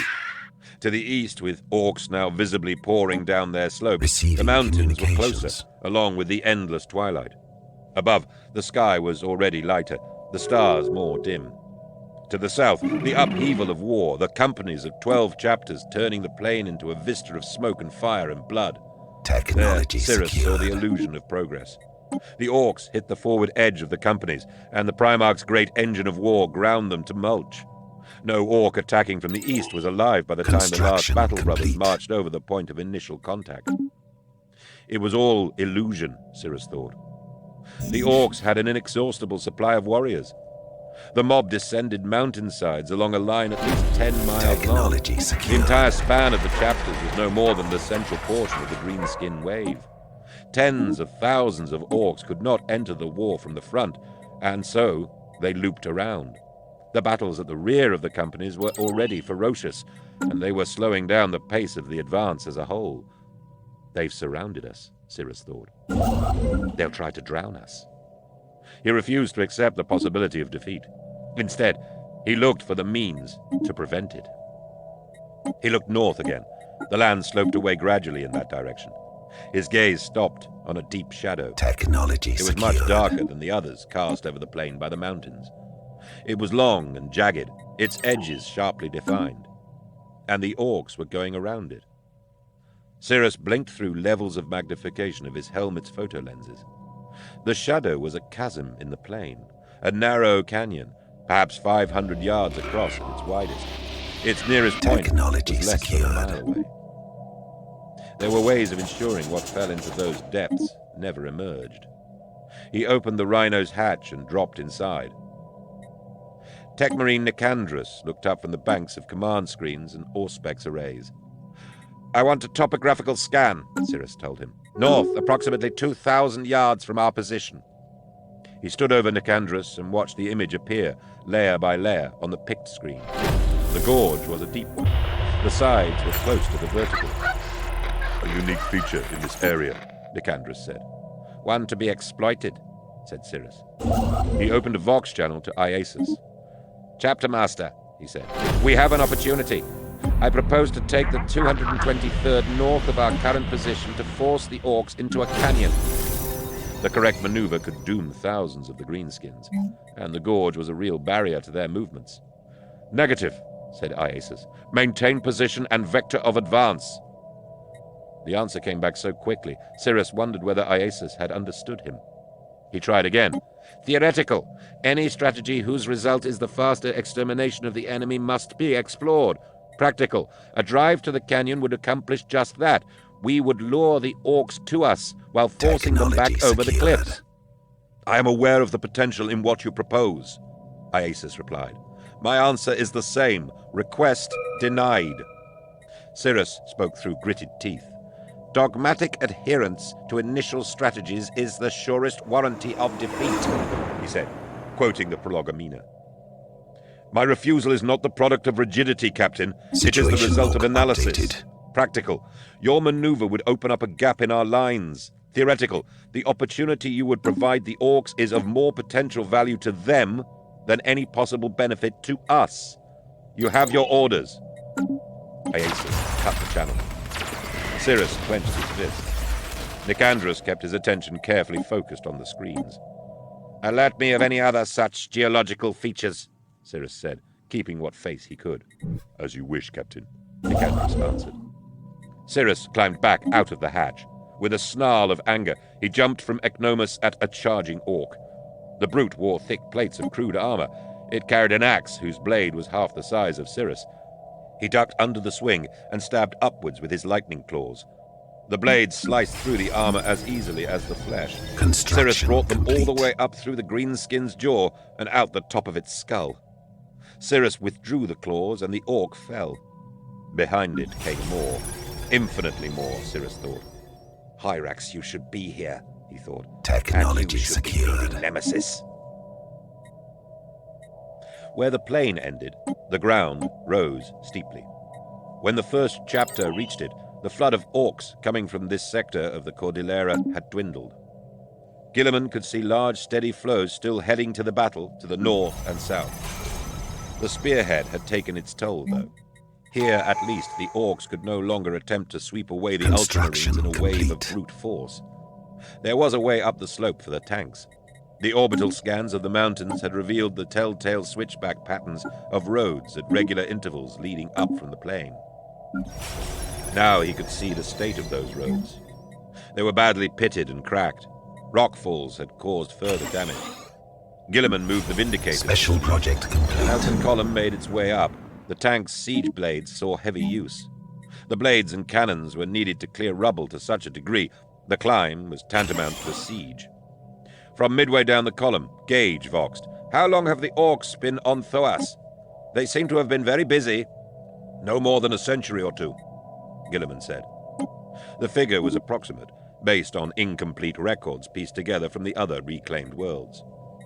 There was enough consensus in the fragments to gather some sense of the system's histories during the Age of Strife.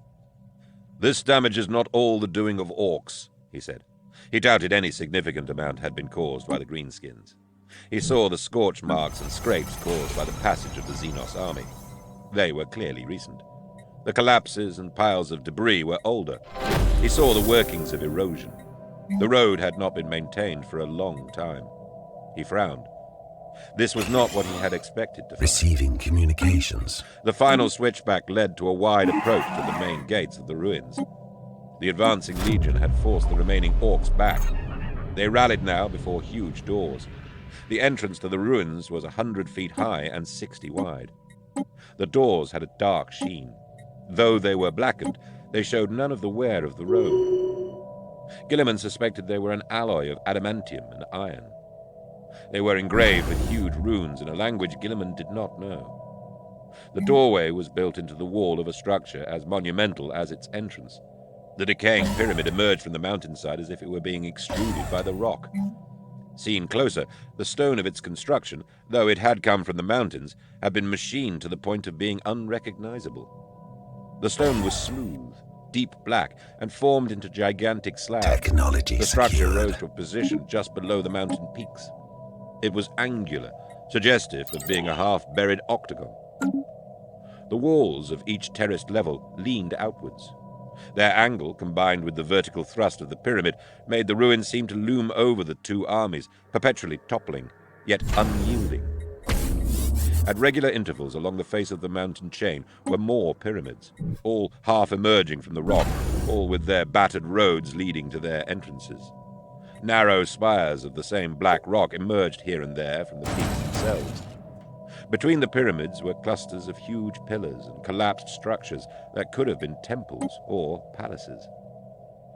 Where the structures had fallen, they seemed to be merging back into the mountainsides. The most visible aspect Technology were secured. the gigantic pyramids. In the regularity of their spacing, Gilliman thought they resembled battlement towers, with the mountains themselves serving as the ramparts. The orcs howled their challenge and rushed down the incline of the approach. "Bolter fire only," Gilliman ordered. "We will preserve the ruins." The tanks held back, and Gilliman charged forwards with the legionaries of the first chapter. Their stream of mass-reactive shells shredded the front lines of the orcs. When the two forces met, the greenskins had already lost half their number. They still fought hard. For the first time in this campaign, it seemed to Gilliman the orcs were struggling to keep a possession. The ruins were theirs, and there was outrage in their snarls as they tried to push the ultramarines back down the mountains. Gilliman held the trigger down on the arbitrator. He sent death before him, and when he reached the bleeding horde, Construction he struck with complete. another weapon of death. Incandor flashed in his hand, severing limbs and throats with every gesture. He used his own body like a battering ram, slamming into brutes who cried out with pained surprise when it was they, and not their prey, who were sent flying backwards in the collision. He trampled over bones and skulls. He was a machine of efficient slaughter. He wasted no energy or gestures on any one foe. He butchered with grim conviction, but not with pleasure. The Xenos had no place on Thoas, and it offended him that they should try to claim a human relic as their own. But he was not Angron. Gilliman killed with brutal efficiency. He took satisfaction in victory and in the validation of strategy. When he and his sons trampled the orcs out of existence, they were extinguishing animalistic war with reasoned war. The brutish gave way to thought. This was the inevitable movement across the galaxy. His father brought enlightenment, and the old savageries had no choice but to fall away. The clash before the gate was brief. The ultramarines outnumbered and Construction outgunned complete. the orcs. When the smell of Physaline cleared, the enemy was a ruin of blood and shattered corpses covering the ground before the doorway. Gilliman advanced to the doors. "Marius," he voxed, "will you join me?" Flanked by his Invictari honor guard, he studied the runes on the doors while he waited for the chapter master Primus. Can you read them? Gage asked when he arrived. No. The language is definitely human, but pre-Gothic. How can you tell? Gilliman pointed to a rune a third of the way up the Receiving left-hand door. communications. The parallel lines on that one, and the linked curve. There is a family resemblance there to the runic inscriptions we found on ep2. These are older. You were correct, then. Human inhabitation of Thoas has a very long history. Yes. You sound uncertain. And Gage sounded alarmed. Gilliman smiled. Not to be at this moment secured. would be intellectually dishonest. He gestured at the ruins visible along the curve of the mountainside. To the north and south, the columns of the other chapters were fighting their way up the slopes to their designated pyramids. The damage to this civilization strikes me as being very old, too. And the orcs have been here longer than we supposed. Perhaps. Let us see what waits for us inside. The doors opened easily for their size. Gilliman had chains attached to each door, which were then pulled by rhinos. Metal ground against stone, and the way opened to the Legion. Gilliman walked in first with Gage at his side. Behind them marched the massed companies of the first chapter. The heavy armor came next. The entrance was wide enough for the tanks. While the predators entered the pyramid, Gilliman ordered a line of vindicators to remain at the entrance, facing outwards, as the first line of defense against an attempt by the confused mass of orcs at the base of the mountains to reclaim the ruins. Beyond the doorway was a chamber so vast the air felt hollow. The roof of the pyramid had fallen in, revealing the grey of the Cordillera's perpetual dawn. Helmet torches and vehicle lights shone their beams over the walls. There had once been many levels inside the structure, but they were gone now. Scraps of metal marked where they had been, level with each of the exterior terraces of the pyramid. The flagstones of the ground floor were deep in greenskin refuse. Heaps of metal wreckage combined with organic filth. Gilliman could see twisted, jagged, and torn fragments that might have once been stairs or decking. On the walls were murals. They were so faded it was impossible to tell what, if anything, they once represented. On the lower levels, the orcs had defaced the interior with their own crude artwork, red and black grotesques in the shape of horned, snarling faces. Construction complete. So this is where the orcs scavenged their material, Gage said. So it would appear. Gilliman looked up the height of the pyramid. If all the levels had had metal decking, the orcs would have found untold thousands of tons to use. Gilliman stared at one of the greenskin scrawlings. Do you notice anything about the walls? He said. Gage turned around, scanning the space. The orcs have only defaced the lower regions, he said. Exactly. There was some orc handiwork visible as high as the first level or so, but it was scattered. By far the majority of the totemic faces howled on the ground floor. Why would that be? They were too occupied tearing down the interior? Perhaps. Gilliman didn't like the explanation. It was too simple. It made no allowance for the animalistic enthusiasms of the greenskins. They were not mindless. They were not servitors. He walked to the nearest wall. He examined the overlapping orc faces and the original art beneath. Some of the orc art was quite recent. Some, he could well believe, was over a century old.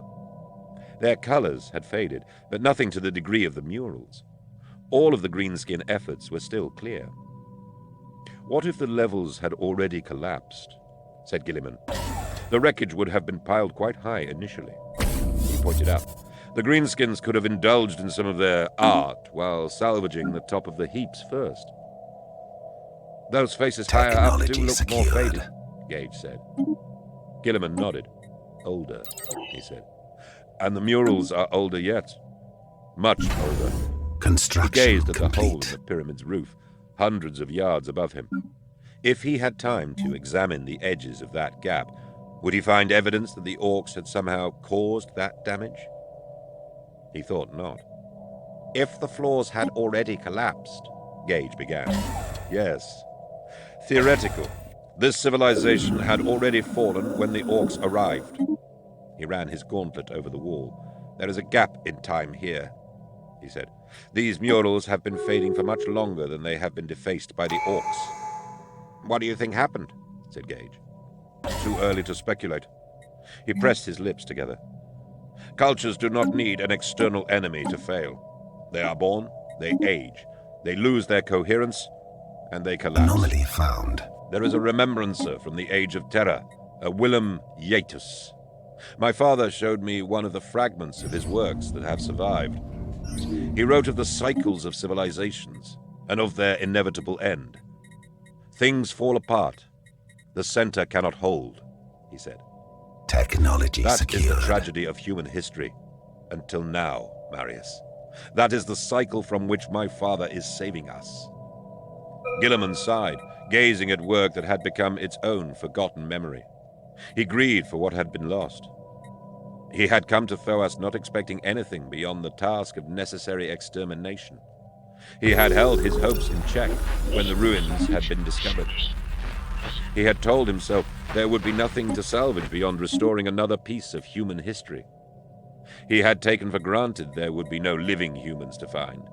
To hope for something different at the heart of a greenskin empire would have been madness.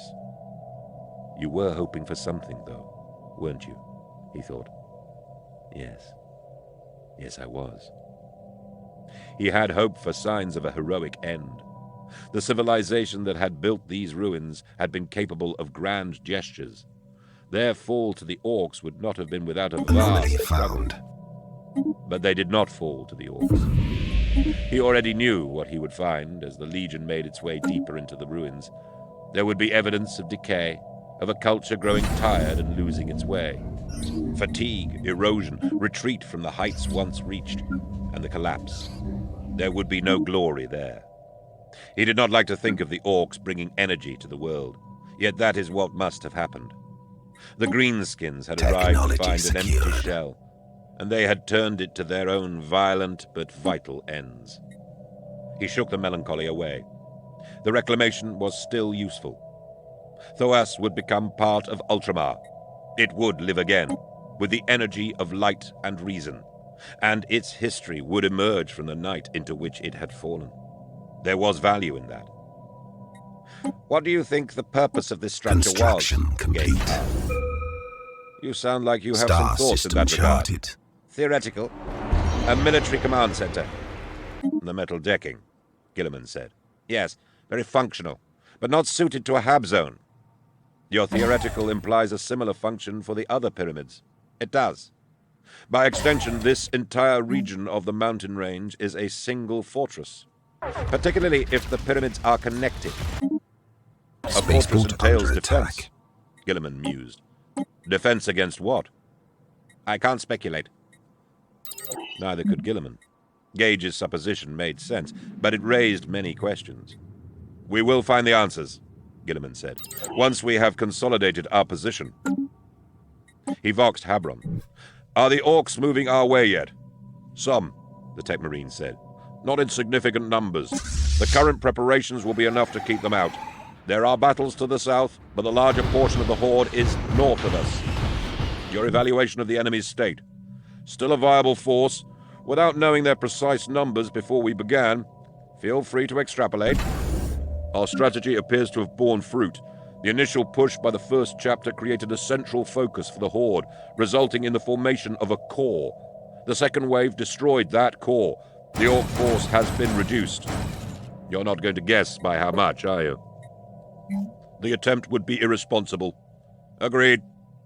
Habron was right to be cautious, but the evidence of the success of the initial blow was clear.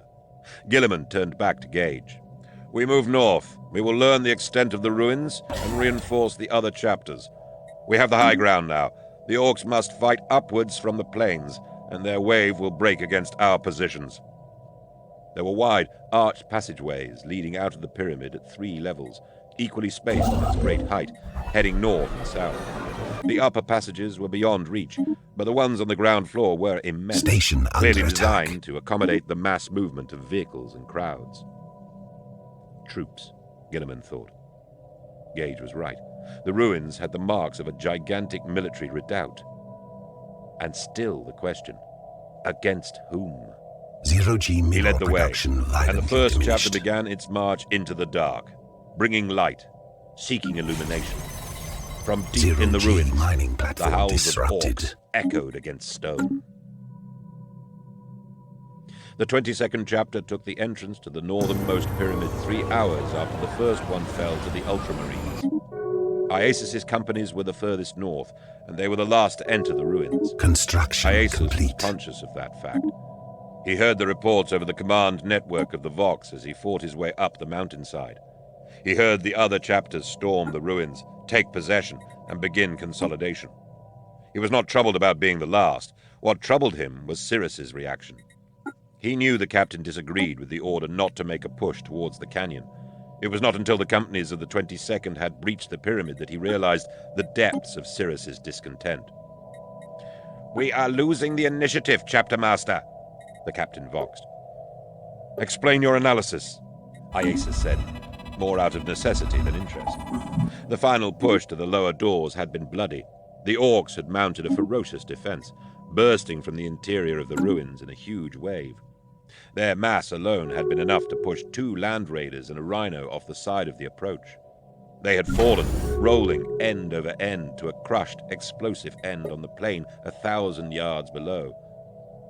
Now, Iasis stood in the center of the pyramid's enormous ground floor chamber, his armor drenched in orc blood, his nostrils and lungs filled with the clammy foulness of the Situation brutes of log every breath. updated.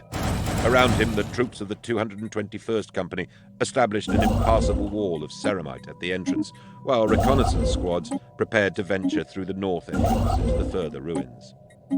The losses across the companies were high, and these legionaries hardly looked on him as a brother, even those who had been born on Macragge. Cyrus was edging close to insubordination, and Iasis no longer had the patience to tolerate his resentment. "The rest of the horde is being sealed out of the ruins by the other chapters. The orcs have seen that we are last. Our position as yet unsecured. They are shifting their efforts to our destruction." "Then we are well positioned to destroy them when they arrive," Iasis said. He was standing beside his command rhino, Praxis. He ended the conversation with system Cyrus charted. and banged on the side. Construction Tech Marine complete. Loxias slid the door back. "The greenskins coming up behind us have slowed. Theoretically, Technology they secure. are remaining out of range of our defensive guns until reinforcements arrive." "How long will that be?"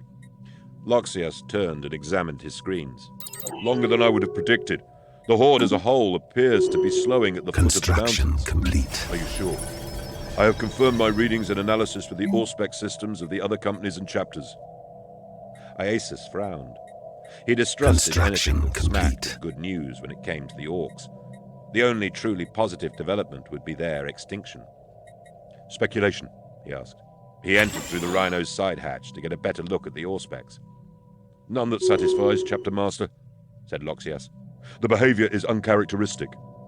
Iasis tapped a pict screen. "The horde looks smaller than it did earlier." "It is occupying a smaller area," Loxias Construction confirmed, complete. "because of their losses. Perhaps, and perhaps a greater concentration." The Tech Marine did not sound happy with his reasoning.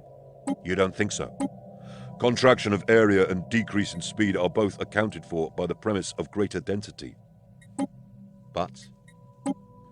"The tactical benefit is limited. How many more orcs could attack us at one time?" Attacking "You're enemy assigning them the assets. ability to strategize. These are orcs, brother. Technology They could simply be secured. confused, too. If they are coming after us, we present a multiplicity of targets and a multiplicity of points to defend," Iasis muttered. The reports from the Star other pyramids system painted charted. rather different pictures from what the 22nd had encountered. All the other structures had suffered massive internal damage. All their upper floors had collapsed, and the metal decking had been scavenged by the orcs. This most northern of the pyramids was closer to being intact, inside and out. The approach to the southern face split up into 4 ramps, each rising more steeply than the last in order to reach the upper entrances. The interior floors were constructed of stone instead of metal.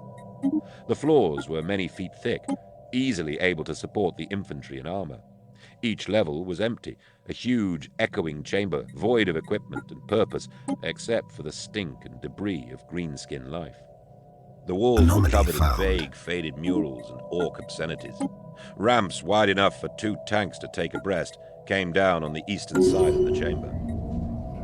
"You have reported what we found to the Primarch?" Iasus asked. "I have been speaking to my counterpart in the Flame of Illyrium," Loxias corrected. "Lord Gilliman emphasizes the need to preserve this pyramid." Iasus had come to the same conclusion himself. The ruins were the human history the Ultramarines would take back from the orcs. If there was anything to learn, this pyramid offered the greatest opportunity. "There is something else," Loxias said. He changed a setting on the pict screens. A schema of the pyramid appeared. It glowed a bright red. "Radiation levels in this structure are much higher than those recorded by the other chapters." "How bad is it?" "Prolonged exposure would be fatal to mortals." Which meant it should be within the tolerance of the gen-enhanced bodies of the Legiones Astartes, further shielded by their power armor. Even so, the anomaly was significant. "Can you identify the source?" "No, at present it is too widespread." "Is this a bombing after effect?" "There is no visible damage." Loxias changed the display to show the radiation reading across the mountain chain. "There is radiation everywhere in the ruins," he said, showing Iasus. Complete. "It is consistent with the effects of an ancient bombing over the other structures. The degree of radiation is correct, assuming a conflict at least 1,000 years ago, and likely much earlier." "But this pyramid is undamaged," Iasus said. "Yes, yet the radiation level is much higher." "Yes." "What do you do with this information?" Iasus wondered. "You do nothing in this moment," he told himself. "Excuse me, Chapter Master," Loxias said with a notable change in tone. "The Primarch will address the entire Legion." Iasus straightened as Gilliman's voice reverberated out of his vox bead. "Ultramarines," he said, "we shaped the battlefield on the plain. Now we will do so again. We forced coherence on the foe and shattered its center. Now we will shape the war once more." The voice was rich in strength and certainty. Gilliman spoke from knowledge, experience, and study. There was no hubris in what he said. His words were measured, his assertions chosen with care, and all the more inarguable. Iasus listened to the Primarch speak and heard the sound of inevitable victory. "Theoretical. The strong point controls the narrative of the war, forcing the foe to react within a narrowed range of possibilities. Practical. We will take and hold the ruins. Purge the ruins of the greenskins. They will attack, and the wave will break for the final time." When Gilliman had finished speaking, Iasus addressed the 22nd. "Brothers," he said, "we will have the honor of being the point on which the wave will break. Make our defenses strong. The orcs will believe they are laying siege to us. In reality, they will be making themselves vulnerable to our terminal advance." He thought for a moment, then stepped out of the Rhino and opened the private channel to Cirrus. "Is everything clear, Captain?" he said, speaking coldly. "Perfectly, Chapter Master." There was no more warmth in the reply. "As mazes go, at least it's spacious," Construction complete. Ryzen said. The scout of the 223rd looked up and down the intersection, Anomaly faced with a found. choice of empty darkness. Tarkus grunted in agreement. The sergeant pictured the tunnels crowded. The image was disturbing. It emphasized the wonder of the civilization's total disappearance. Millions must have worked here, and with great purpose. The military nature of the ruins was more than clear now. Beyond the pyramid, the tunnels became a network, and then a warren, each branch leading to more. Tarkus could foresee the tunnels leading off for hundreds of miles. Construction complete. Smaller tunnels, some still wide enough for a single vehicle, ran off the main one at irregular intervals. Beside the largest intersections, shafts that could swallow a Vindicator Star gaped. system charted. There were vertical grooves in the shafts. Perhaps the remnants of a form of grav lift, Tarkus thought. The mountains were so hollowed out that their exteriors now seemed insubstantial. Many of the routes were blocked by rockfall, and Tarkus's squad had to double back or choose alternative routes so many times that it became impossible to plan a systematic reconnaissance of the ruins. There were more squads in the tunnels, and the 223rd was only in the network that led off the third level of the pyramid. Here and there, the collapses were extensive enough to open the tunnel to the sky. The cold wind of Thoas moaned through the tunnels like a spectre of loss. Some of the gaps were very wide and circular. Bomb damage, Tarkus thought, and not recent either. The edges of the craters were rounded from erosion. Scree had accumulated beyond the gaps, blown in by the wind. Everywhere, there were marks of the orcs having made the ruins their base. But the damage they had caused simply by existing in this space was visibly recent compared to the craters and cave-ins. The complex had died long before the orcs had arrived. Scout Firellis came back from having explored the next 100 yards of the eastward passage. "More of the same," he said. "And still more branching." Technology secured. Tarkus nodded. It was time to report to the captain once more. He contacted Cirrus on the Vox. "Our status is the same," he said. "No sign of the enemy yet, and the region we are meant to control appears larger the more we see of it." "Can it be held?" Cirrus asked. "Not in the sense of an occupation. This network is large enough to hold millions." "Your recommendation is to hold the pyramids?" "It is. Let the enemy come to us. The orcs will, anyway. They don't Anomaly skulk. found. We won't have to go looking for them." "Very well," Cirrus said after a moment. "Make your way back to—" A huge, echoing, discordant howling cut Cirrus off. It came from every direction, growing louder as it rode its own echoes. The greenskins were here, and they were close. "Contacts!" Tarkus yelled. "None," Ryzen said. "They're out of Auspec's range." The amplification of the sound was making the orcs seem closer than they were, Tarkus realized. "To all scouts of the 22nd chapter," he voxed, "does anyone have readings on the enemy?" His answer was a confusion of voices, all asking the same question. Then Zarakas of the 221st shouted, "We have them! Coming up fast, 200 yards north-northeast of the pyramid!" "Scouts," Iasis broke in. "Withdraw! Return to strong points!" "We're pulling back," Tarkus told his squad. He led the way back down the tunnel at a run. He held his bolter ready. "Watch the Auspex," he told Ryzen. He gave the scout the coordinates Zarakas had reported. "That's between us and the pyramid," Ryzen said. "Yes, it is." They had worked their way over 1,000 yards northeast into the ruined network. Tarkus listened to Zarakas' voice as he ran. The scout updated the orc movements every few seconds.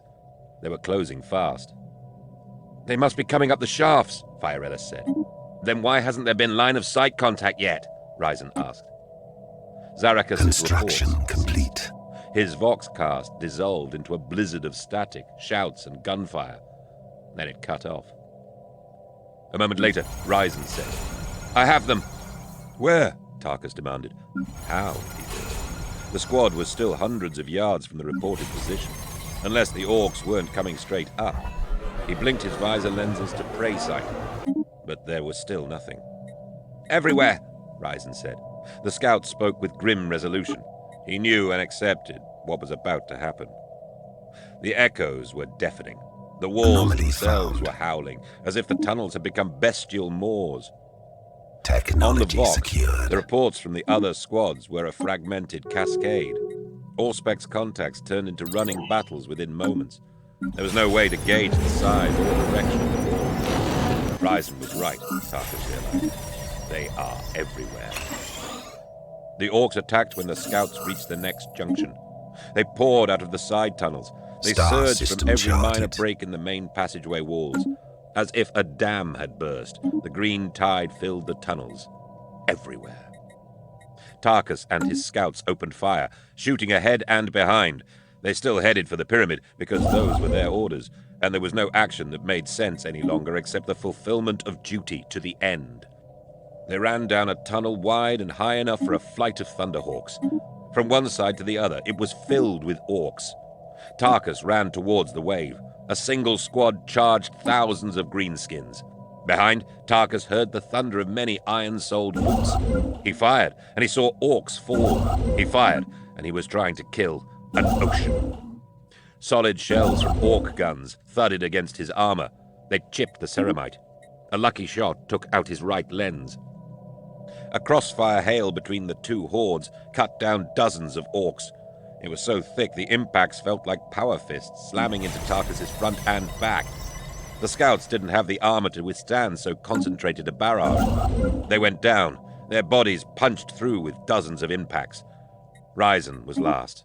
He staggered on at Tarkus's side, his left arm broken, armor and carapace shattered, the holes in his torso too large for the scabbing agency of the Laraman's organ. He was bleeding out as he fought. Star system charted. Ryzen gasped. Fulfilled, Tarkus told him, hammering shells into the onrushing orcs. He dropped more. We have served, he told himself. The orcs have come for us first. We have bought the chapter time to prepare. He shouted warnings into the Vox. He gave his position. Ryzen was silent, staggering on, still shooting.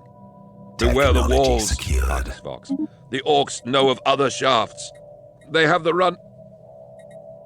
A gigantic orc put on a burst of speed and stormed ahead of the rest of the horde.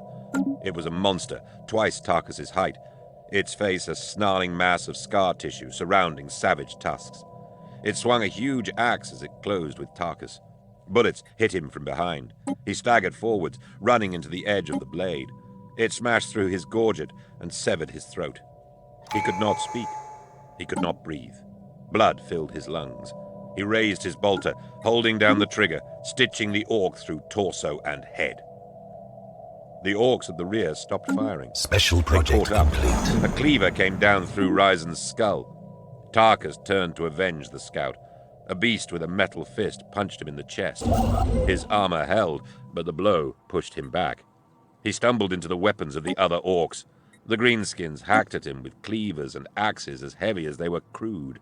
The orcs hit him with blows that would have cut a mortal in half. He sank beneath them. He was still firing, and he heard the cries of wounded monsters. There were other shouts, too.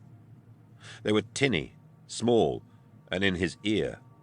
They came from Siras, shouting the names of the 223rd Scout Sergeants. None were responding. Tarkus tried, but he was choking on his blood. His arms were tired, moving far too slowly, while the orcs attacked him with the speed and power of uncontained, explosive life. He was still struggling to speak as the darkness came down over his eyes. He hoped his captain had the time he needed to prepare. Silence fell before the dark. The orcs' jaws were wide, but no sound came from them. Anomaly found. The blades cut through the gaps in his armor. The weapons rose and fell. He looked at them with detachment. It was as if they were no longer striking his body. Is this enough? He wondered, but could not ask. He sank to the ground, drowning in the green tide. Conflicting tactical needs must be resolved through the rigorous application of the theoretical. The theoretical is the method by which the relative value of the competing priorities can be determined. This determination is critical. To choose the wrong tactical need is to hand weapons to the enemy. The error can easily compound to the point that this single choice can lead to defeat regardless of the foe's tactics. Indeed, the opponent may not have any strategy at all. War is a force unto itself, and though it is shaped by the decision, situation correct log or disastrous, updated, of the combatants, it is not controlled by either faction. At best, its force can be directed, and the power to do so is useless if it is not applied correctly. Thus, not only is the theoretical the necessary precondition to victory, so is its absolute rigor. The decision made in the conscious absence of the theoretical is the guarantor of self-inflicted doom. Gilliman, on the practical necessity of theoretical, 22/5/55. Chapter 5. Star system charted. Infestation, preservation, apostasy. The mural made Gilliman pause. This was before the word came from the 22nd. This was in the final seconds during which the war on Thoas followed the narrative he had established. In the pain of the years ahead, he did not often think back to this situation moment. log It would be updated. superseded by far worse memories, and far worse agony, far worse narratives. But even in that period of cursed innocence between Thoas and Calth, when so much of what he believed was burning and he did not know it, He did not like to think of this moment. He willed his mind to slide over the memory when he considered Thoas. There was much he would choose to put aside about the world. Technology He would secured. tell himself the memories and the thoughts they engendered were unprofitable, that they were irrelevant or worse. Their suppression was an active good. These were the things he would tell himself. And later, when the galaxy burned, and he was confronted by his blindness, there would be the fresh pain to come from this campaign. Technology He would be reminded secured. of all that he had not seen, and of all that he had chosen not to see. He would see the patterns and the repetitions in his blindness, and the terrible alloy of grief and rage would be forged. Star system charted. Gilliman and the companies he had selected to accompany him were deep into the ruins. They were making their way northwards. The route was circuitous, angling through multiple blocked intersections. They were taking the largest tunnels, wide enough for the full deployment of heavy armor. The passages could have been grand avenues. Stretches hundreds of yards long were open to the sky, where the high roofs had fallen in. There, as in the pyramid, Gilliman saw murals faded to vague blurs of color. Here, though, now, in the last moments of the narrative he had decreed, he and his sons were in an Vessels untouched section of upgraded. tunnels. The passage led across a colossal domed chamber. A mustering zone, Gilliman surmised. The orcs had Vessels finished it upgraded. too, though there were more traces of the higher platforms. Their size suggested they had been landing pads. The floor was thick with Special project and the complete. smell was eye-watering. Orcs had made a home of this chamber. A century of defacement covered the lower walls. Higher up, the original murals were intact. They were dark from the decades of smoke from dirty fires, but the wind did not reach this far in. The artwork had weathered time better than in any of the other regions the Ultramarines had crossed. The lights of the vehicles shone. Gilliman paused at the sight, Gage at his side. The companies waited for him. The vehicle engines idled, their guttural rumbles filling the dimness of the dome with echoes. Gilliman looked up, studying the mural. It was martial in theme. That was no surprise. Commanders 100 feet tall struck heroic poses. Their forces were faded hints behind them. "Those shapes look familiar," Gage said, pointing to rough silhouettes. "Land raiders," Gilliman said. Then they had standard template constructs. His gaze returned to the commanders. They held his attention. They made him uneasy. Why?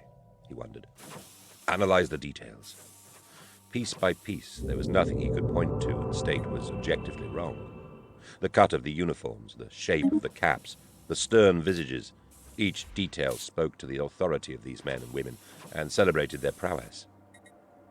Perhaps the answer was in the obscured portions of the mural, in the murky colors that had lost all form, but still gestured towards meaning. "These soldiers are lacking," Gage said. "Agreed," said Gilliman, and he came closer to finding what displeased him.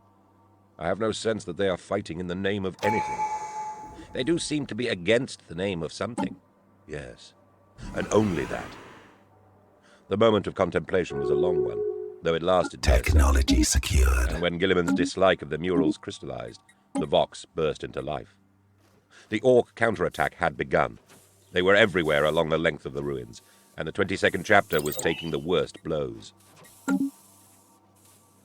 The wave of greenskins appeared at the edge of the tank's illumination. They rounded the curve of the tunnel and charged towards the ground floor access to the pyramid. They howled with victorious rage. At the huge doorway, Iasus stood between land raiders. He waited a few seconds more for the orcs to be scores deep. They filled the width of the tunnel completely.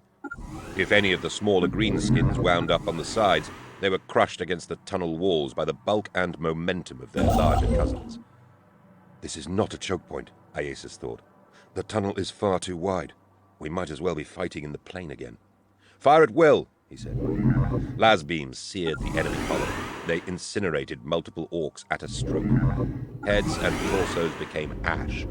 Heavy bolters chewed up the forward ranks. The leading mass of orcs vanished in an explosion of blood and torn flesh. Technology A secured. few blasts punched all the way to the far wall. Rock vibrated. The tunnel hummed, then shook. In the lights of the tanks, the air turned grey with a snowfall of dust and rock chips. Cracks ran down its length. The tremors increased with every second of artillery fire. All companies! Star system charted. Cease heavy fire. Infantry only. The structural integrity of the ruins is compromised. The pyramid's solidity was an illusion. Whatever had damaged the other structures and punched craters through the tunnel roofs had punished this portion of the ruins too. It was a monument waiting to collapse. The land raiders of the 221st fell silent. The orcs raised ruins over the annihilated bodies of their Colonization in progress. The tremors progress. continued. Iasus could feel the pounding rhythm of ongoing shelling from one of the upper levels. It resonated through ceilings and walls, even into the rock under his boots. Cease fire! Cease fire! Construction complete. The rhythm ceased. The tremors eased. But the dust still fell, in the tunnel and in the pyramid's chamber. The orcs were 2/3 of the way down the tunnel. Large-bore but crude bullets shrieked into the ultramarines' line. Thousands of brutal axes and sword blades were raised, the bloodlust a tangible musk. Anomaly Brothers of the found. 221st! Iasus shouted. He raised his power sword. Receiving The dust created a bright communications. nimbus around its blue light. Forwards with me! Courage and honor! Situation log updated. Were his brothers. Many of them might not think Sphere so. of influence Perhaps none of them expanded. did. But he was their chapter master, and when he called, they answered. A battering ram of blue and gold ceramite charged out of the pyramid to meet the orcs. The barrage of bolter shells was orders of magnitude beyond the power of the swarm of orc bullets. They inflicted almost as much damage as the land raider guns. Scores of greenskins died. For a moment, the orc wave seemed to stop where it was, the brutes dying as quickly as they ran forwards. The illusion was short-lived.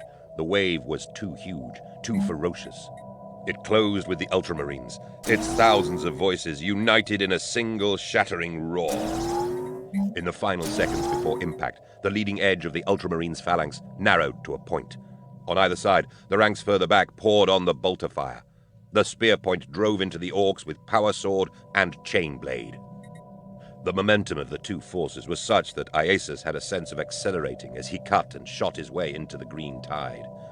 Orcs thundered past, ignoring him in favor of the legionaries ahead of them. He butchered the orcs before him, his movements an efficient, murderous refrain. In these initial seconds, they came at him and he at them, too fast for them to defend against his blows. He swung his power sword through a neck, decapitating the greenskin with a single swipe. The head flew off to the left. The stump geysered blood. Iasus fired his bolt pistol through the crimson, drilling massive holes through the skull of the next orc before the body of the first had fallen. He brought his sword back the other way and into the neck of a third orc as the other bodies crumpled. 3 enemies dead in 2 steps. He ran on, a lightning scythe, slashing and shooting, moving deeper and deeper into the enemy lines. Behind him, the legionaries of the 221st took down the greenskins, each brother striking with his preferred weapons and techniques, the individual approaches forming a unified killing machine. For as long as half a minute, the Ultramarines' advance stopped the wave cold, a wedge driving deep into its core. Half a minute, when the attack to defend the pyramid seemed on the verge of becoming a true advance. Star That system illusion lasted charted. much longer than the first one. Then it died too.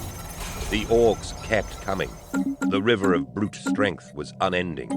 Giants waded through their smaller kin. One reached for Iasus. He pumped 3 shells into its chest. He destroyed its armor fashioned from scavenged metal plates. Fist-sized wounds opened in its torso. The orc snarled in agony, but didn't slow. The impact of the shells was enough to spoil the aim of its own blow, Receiving and it hit Iasus communications. with the side of its axe blade, hard enough to snap the weapon in half. Iasus heard cracks on the left side of his armor as he flew against the rampaging orcs on his right. He crashed to the ground. He was trampled. Bodies fell on him, holding him in place. He roared and fired upwards, pulling the trigger so quickly that the explosions of the shells blew apart the corpses and hurled his attackers back, bleeding and dying. He rose just as the giant orc reached him again. The warlord shouted in its barbaric tongue and grabbed his shoulders with both hands. It lifted him high, squeezing as if it would crush him to pulp. As it raised him, he plunged his power blade forwards. The orc gutted itself. It stopped for a second, staring at him in disbelief and anger, holding him with its arms outstretched. Then it let go, and he plunged back into the cauldron. There were more huge greenskins arriving, slower than the others, but much more dangerous. Harder to kill, too. And still, the orcs kept coming. Their fury and energy grew with every second of violence. The ultramarines advanced slowly, then stopped. Now the orcs were coming faster than they could be killed. They blunted the wedge of the 221st. "Make a wall!" Iasus voxed the company. "Let none pass!" The wedge grew wider, Technology stretching from wall to secured. wall. The lines of the ultramarines were deep. The orcs had nearly 1,000 legionaries to fight through if they wished to reclaim the pyramid. They mean to. Star Iasus thought. system charted. On the heels of that thought came another, even less welcome. Technology The orcs were secured. not fighting to take back the ruins. The greenskins engaged in war for its own Technology sake. secured. They would attack until they or the ultramarines were no more. And wasn't that why the Legion had come to Technology Thalass? secured. To exterminate the orcs? The ruins had changed that. Guilliman had ordered they be saved. Anomaly and held. found. So now Iasus fought to preserve as well as to destroy. Envy of the orcs flashed through his hearts. They fought without restriction, and by instinct alone. They had a wild freedom in their way of war. He dismissed the envy in the same moment. He ran his sword through the eye of another brute, and in doing so he hurled the unworthy emotion Star away. system There charted. was no value in the orc way of being. There was no purpose. There was no meaning. But there was power and relentless strength in their hunger and the green-skinned multitude. The 22nd truly was fighting at a Technology tide. secured. With every kill, Iasus was trying to swim against a savage current, and no matter how many orcs he shot and slashed, his blade and pistol could no more stop the relentless flow than they could kill the sea. The orcs roared and charged and fought and died and fought and charged endlessly. Star system The charted. 22nd could not stop the greenskins from reaching the pyramid. The strong point would fall. We don't need to stop them. The thought was a revelation. Colonization It was in liberation. progress. He almost laughed as he sidestepped the axe swings of two orcs, took a step back, and drilled them with bolt shells. Theoretical. Preservation of the ruins is contingent on the completion of the initial goal of extermination. Practical. Do not fight to hold ground. Fight to destroy. What he had envied was the ultramarines to take. There was no need for a strong point. The ruins would be theirs when the last orc lay dead. Our fight is not defensive, he voxed the chapter. Seek the opportunities of the moment. Annihilation is our watchword. Let them come and fall on your blades. Brothers, there are no reserves. We are all on the front lines. The shift in tactics was a nuance, but its importance was more than psychological. The only thing to defend would be a brother's flank and back. The ultramarines formed into tighter, smaller, more mobile formations, Star unbreakable system charted. stones in the midst of the orc torrent. The battle roar that greeted his orders gave him new energy and hope. He hurled himself at the Xenos, slashing and shooting. In the heaving tide of the horde, it was difficult to Anomaly gauge direction. found. No matter, every direction was forwards. The ground he covered was irrelevant. A step back was not a retreat. What mattered was each orc that fell. Every kill was the true way forwards. A few yards to his right, he saw two legionaries go down. The muzzles of their bolters glowed red from the rate of fire. The orcs came at them so fast that their Sphere of disintegrating influence corpses hit them with expanded. the heavy weight of Situation dead log meat. updated. There were multiple blows, and for a moment the bodies were shields for the greenskins behind. Orcs slammed into the legionaries and overwhelmed them with numbers. Iasus tried to cut through the foe to reach them. It was too late. The bolters kept shooting for a few moments more, but cleavers and axes struck arms and legs and heads and torsos at once. Shrieking chain blades ground through the seams of armor. Iasus was only 2 steps away from the mob that had obscured the legionaries when the floor was awash with a new flow of blood. It was not the stinking, obscene blood of orcs. It was heroic Anomaly blood. found. Iasus severed the spine of one of the attackers. He sprayed bolt shells in an arc before him. He brought retribution. The orcs died, but the horde did not care. Theoretical. Each of our losses is a true Situation step log back. updated. There was no countering practical. His strategy was sound, but in the end, it would hinge on numbers. Each ultramarine was irreplaceable. Every orc that died gave way to 20 more. The shift in tactics had bought time, He had hoped it would be enough to stem the tide at last. It was not. "Courage and honor!" Iasus shouted again. The words were the truth he lived as he fought. They were the ultimate worth of victory. He did not know if they would be enough. Gilliman led a forced march through Star the tunnel, system heading charted. north at speed, cursing every Colonization cave in and progress. detour that slowed the advance. The reports from the other chapters were coming in fast. They flowed through Colonization Habron, in who progress. updated Gilliman as the situation changed, and it was changing too quickly. "All pyramids are currently under attack on 2 fronts," Habron said, "by siege and infiltration. The Situation scale of log the interior updated. battles are something more than infiltration," Gilliman corrected. "Acknowledged, Primarch. The..." Habron paused. Star system Gilliman heard him charted. mutter quietly and dispassionately to himself as more data poured in. "The primary enemy forces are indeed inside the ruins," Habron continued. "What is the state of the external attacks?" "In all but one case, those orcs are being held outside the pyramids." "Good." Construction complete. If the orcs had linked up with each other, that would be a sign of the battle going badly for the Ultramarines contingent at that location, and the signal for things to grow much Technology worse. secured. "The orcs at our initial location are being contained outside. There have been no Sphere of attacks from the influence inside as yet." expanded. More good news. Gilliman had left a much smaller force to hold Sphere that of pyramid influence than there was inside the expanded. others. "The pattern we noted from the start is remaining consistent. The orcs are in greater concentrations in the northern sectors of the ruins." "Questions that need answers," Gilliman said. "Why that pattern? And where are they coming from?" The streams of orcs down the mountainsides had greatly diminished in the final stages of the Ultramarines' drive through the plain. He had thought the supply exhausted. Star system It was not like the charted. orcs to hold a reserve. "The strength of the interior attacks is much greater than available data would have indicated." The avenues of attack also troubled Gilliman. The orcs had staged what amounted to surprise attacks. The warnings of their approach were too short, their numbers too great. He looked at both sides of the tunnel his phalanx Anomaly was marching found. through. The passage was so wide, the walls were barely visible, shrouded in deep gloom. He eyed the smaller passages as the lights of the tanks flashed over them. Inside those side tunnels, he knew, were still smaller tunnels. The scouts from all chapters had reported finding them, the minor byway, Anomaly endlessly found. proliferating labyrinth of the ruins. Theoretical. Smaller Situation shafts log exist within these updated. tunnels as well. The orcs had had over a century to learn all the routes through the labyrinth. The idea of the brutes having the strategic foresight to use unexpected hidden routes struck him as flawed, yet it was the best analysis he could make with the information he had. Practical. Anticipate attacks in this region even when they seem unlikely. The unanticipated was already underway everywhere else. Anomaly found. He opened the command channel on the Vox once more. "Ultramarines, hear me. We are coming. You will be reinforced. Hold against the orcs, and we will destroy them together. I am advancing north. We will exterminate the enemy one Situation step at a log time. updated. At every stage, our victories will free up more troops to assist. Our retaliations will grow more terrible. Legionaries of the 22nd, your battle is the most heroic. Hold fast. Your brothers from all chapters will soon be punishing the greenskins at your sides. Together we have already claimed this fortress. Together we will purge it." He stopped talking. He sniffed. His lips pulled back in anger. "Contacts," Habron warned. "I know," Gilliman said.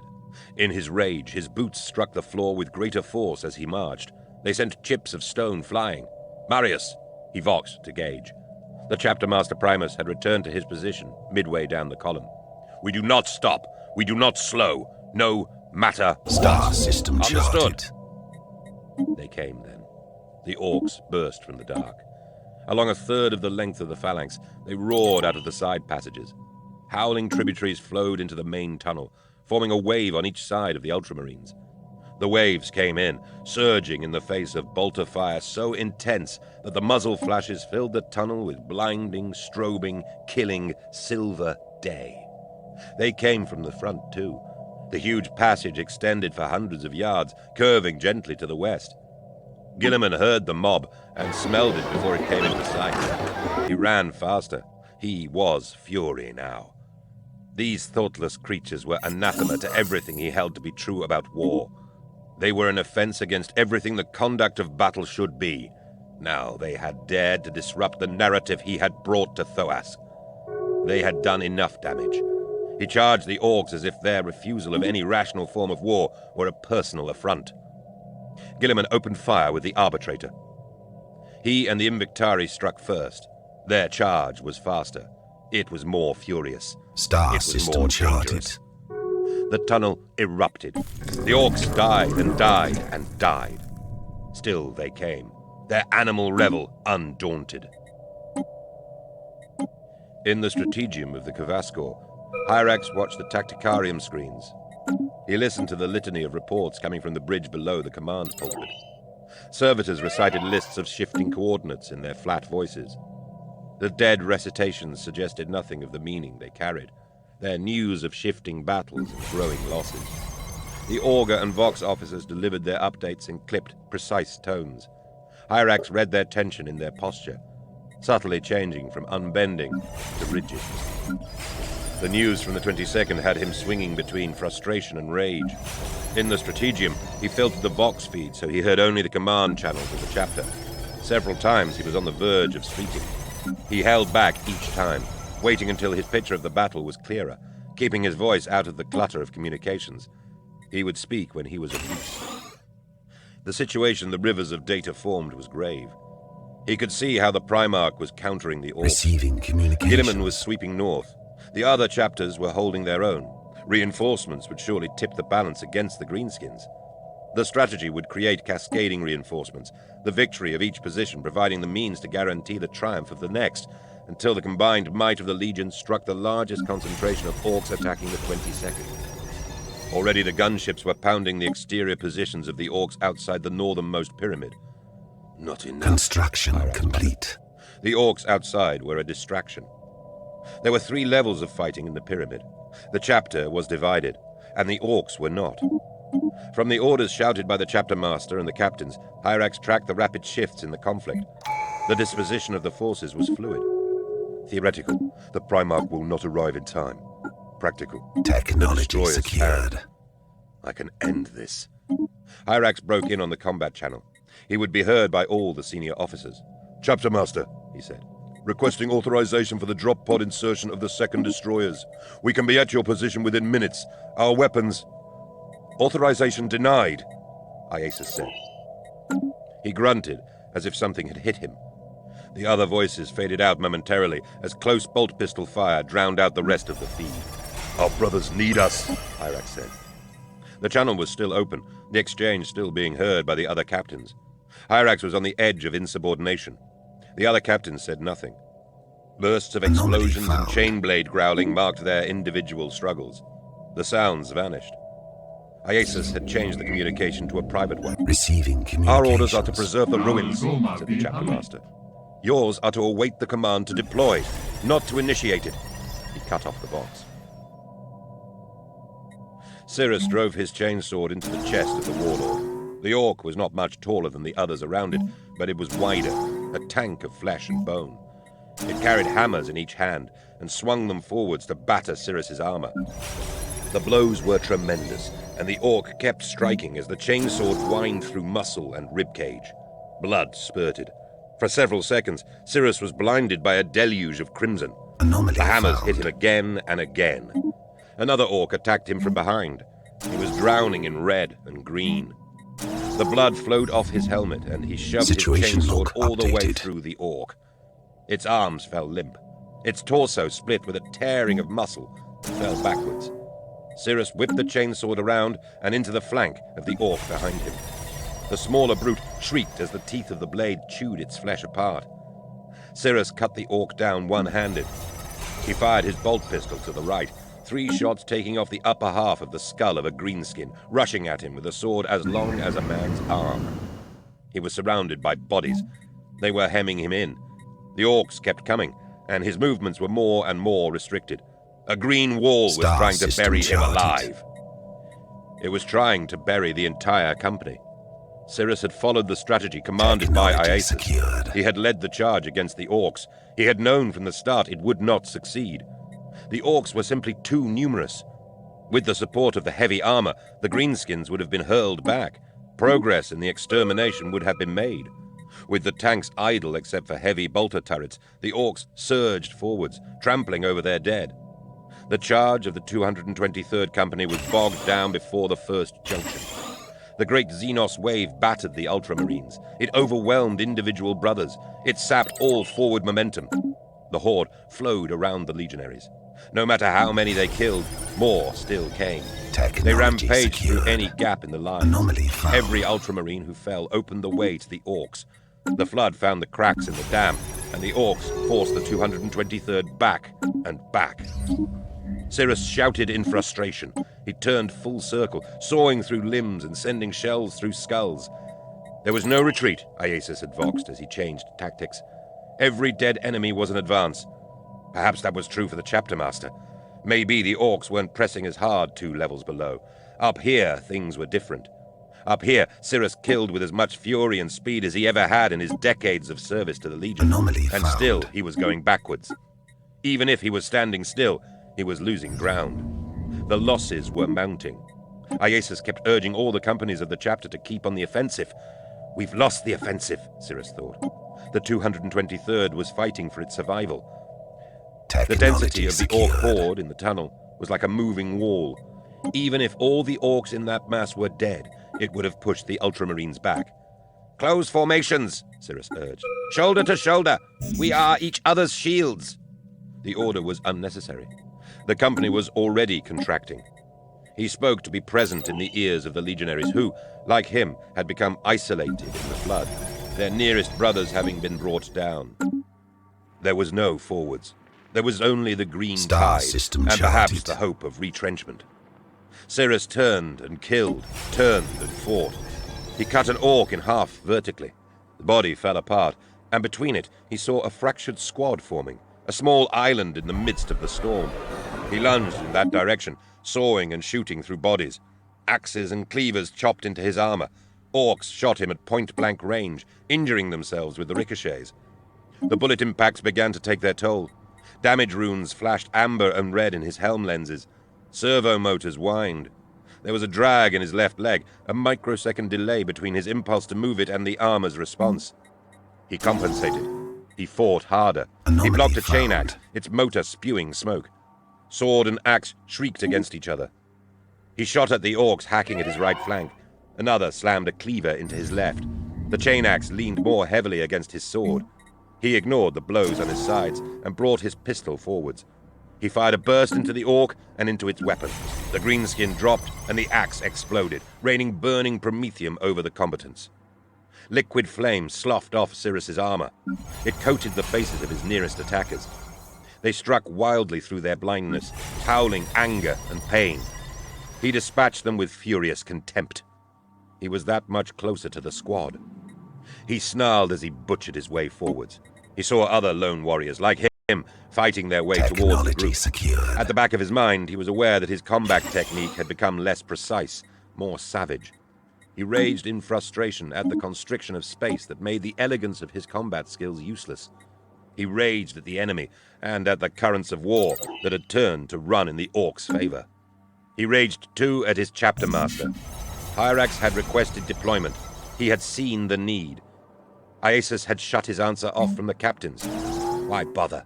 Cirrus wondered. If you don't want us to hear what you have to say, then we can guess all too easily what you said. There was no longer any sense in the tactics that had governed the campaign until now. There could be no preservation of this region of the ruins. The true aim of the campaign, annihilation, must be the touchstone. This was obvious beyond any need for analysis. He burned with the need to strike back hard, to carve victory from the enemy's hide with all the force of his frustration and hatred. Massive force against massive force. He gave voice to his rage. "Land raiders," Cirrus said. "Heavy weapons reauthorized. Targets as before. Fire at will." The tanks had not changed position. The enemy was everywhere. Their hatch gunners were firing heavy bolters in a 360-degree arc. They had killed hundreds of orcs and prevented them from storming the roofs of the tanks. They were surrounded by heaps of sundered bodies and brass shells, yet they had managed to clear no space or to ease the pressure of the howling, slavering horde. They were at the entrance to the tunnel, forming a line Cirrus had intended as an obstacle, but which had been no more than rocks in a foaming river. Now they would be more. 6 pairs of twin-linked las cannons fired as one. The tunnel filled with molten light. Hundreds of orcs perished in a single moment. Radiant heat blasted back through the pyramid, so intense it blistered skin. The sound was beyond searing, a shriek molecular and gigantic. As the scream faded, the chatter of the heavy bolters became clear again. The guns were pounding the corridor wave once more, tearing apart more of the stunned greenskins as the las cannons powered up. The land raiders fired a second time. The air in the pyramid smelled of fire. The heat was cumulative. So much energy into so many bodies, the organic mass of the orcs making the vast space claustrophobically small. Weapons designed for the open battlefield incinerated the interior wall. The land raiders fired a third time. "Captain Cirrus," Iasus foxed. "What are you doing? Cease fire! Cease fire!" Cirrus silenced him. "I am winning this war." Technology secured. A fourth barrage. A fifth. Anomaly The rock of the found. tunnels began to glow. The heat was turning lethal. On the other side of the tanks in the pyramid's chamber, Cirrus saw some of the smaller orcs stagger, their flesh smouldering. The pressure of the horde diminished. Cirrus joined up with the squad. Their coordinated fire annihilated the orcs before them, and for the first time in hours there was space to Technology move, secured. and to turn the art of the Ultramarines' warfare against the Greenskins. The orc losses grew. The las cannons fired and fired and fired. The shriek of energy and the skull-crushing boom of the blast wave became the call and response of a choir of perfect destruction. The song resonated to the beat of Cirrus's hearts. It seemed his anger had stepped beyond him, become a terrible entity, and was striking out at the world of the ruins. He could even hear the pounding of its fists and the cracking of the ruins' bones. The sound of those blows grew louder yet, and Cirrus realized what he heard was real. Something even greater than the star-born fury of the las cannons had come. The sound was huge, deep, terminal. Cirrus looked up. The glow of the rock in the tunnel had spread like veins over the stone of the pyramid. Flames and muzzle flares created more illumination. Cirrus saw the cracks rush up the walls to meet at the pyramid's apex. A hail of rock fragments began. Larger and larger pieces fell to the floor of the upper level. He saw the entire structure begin to twist like a tree in the wind. The stones beneath his feet shook. They began to move in different directions. The pyramid groaned. It wailed like a thing alive, a thing that had woken to the world only to breathe its last. The darkness of millions of tons hurled itself upon him. The clear-eyed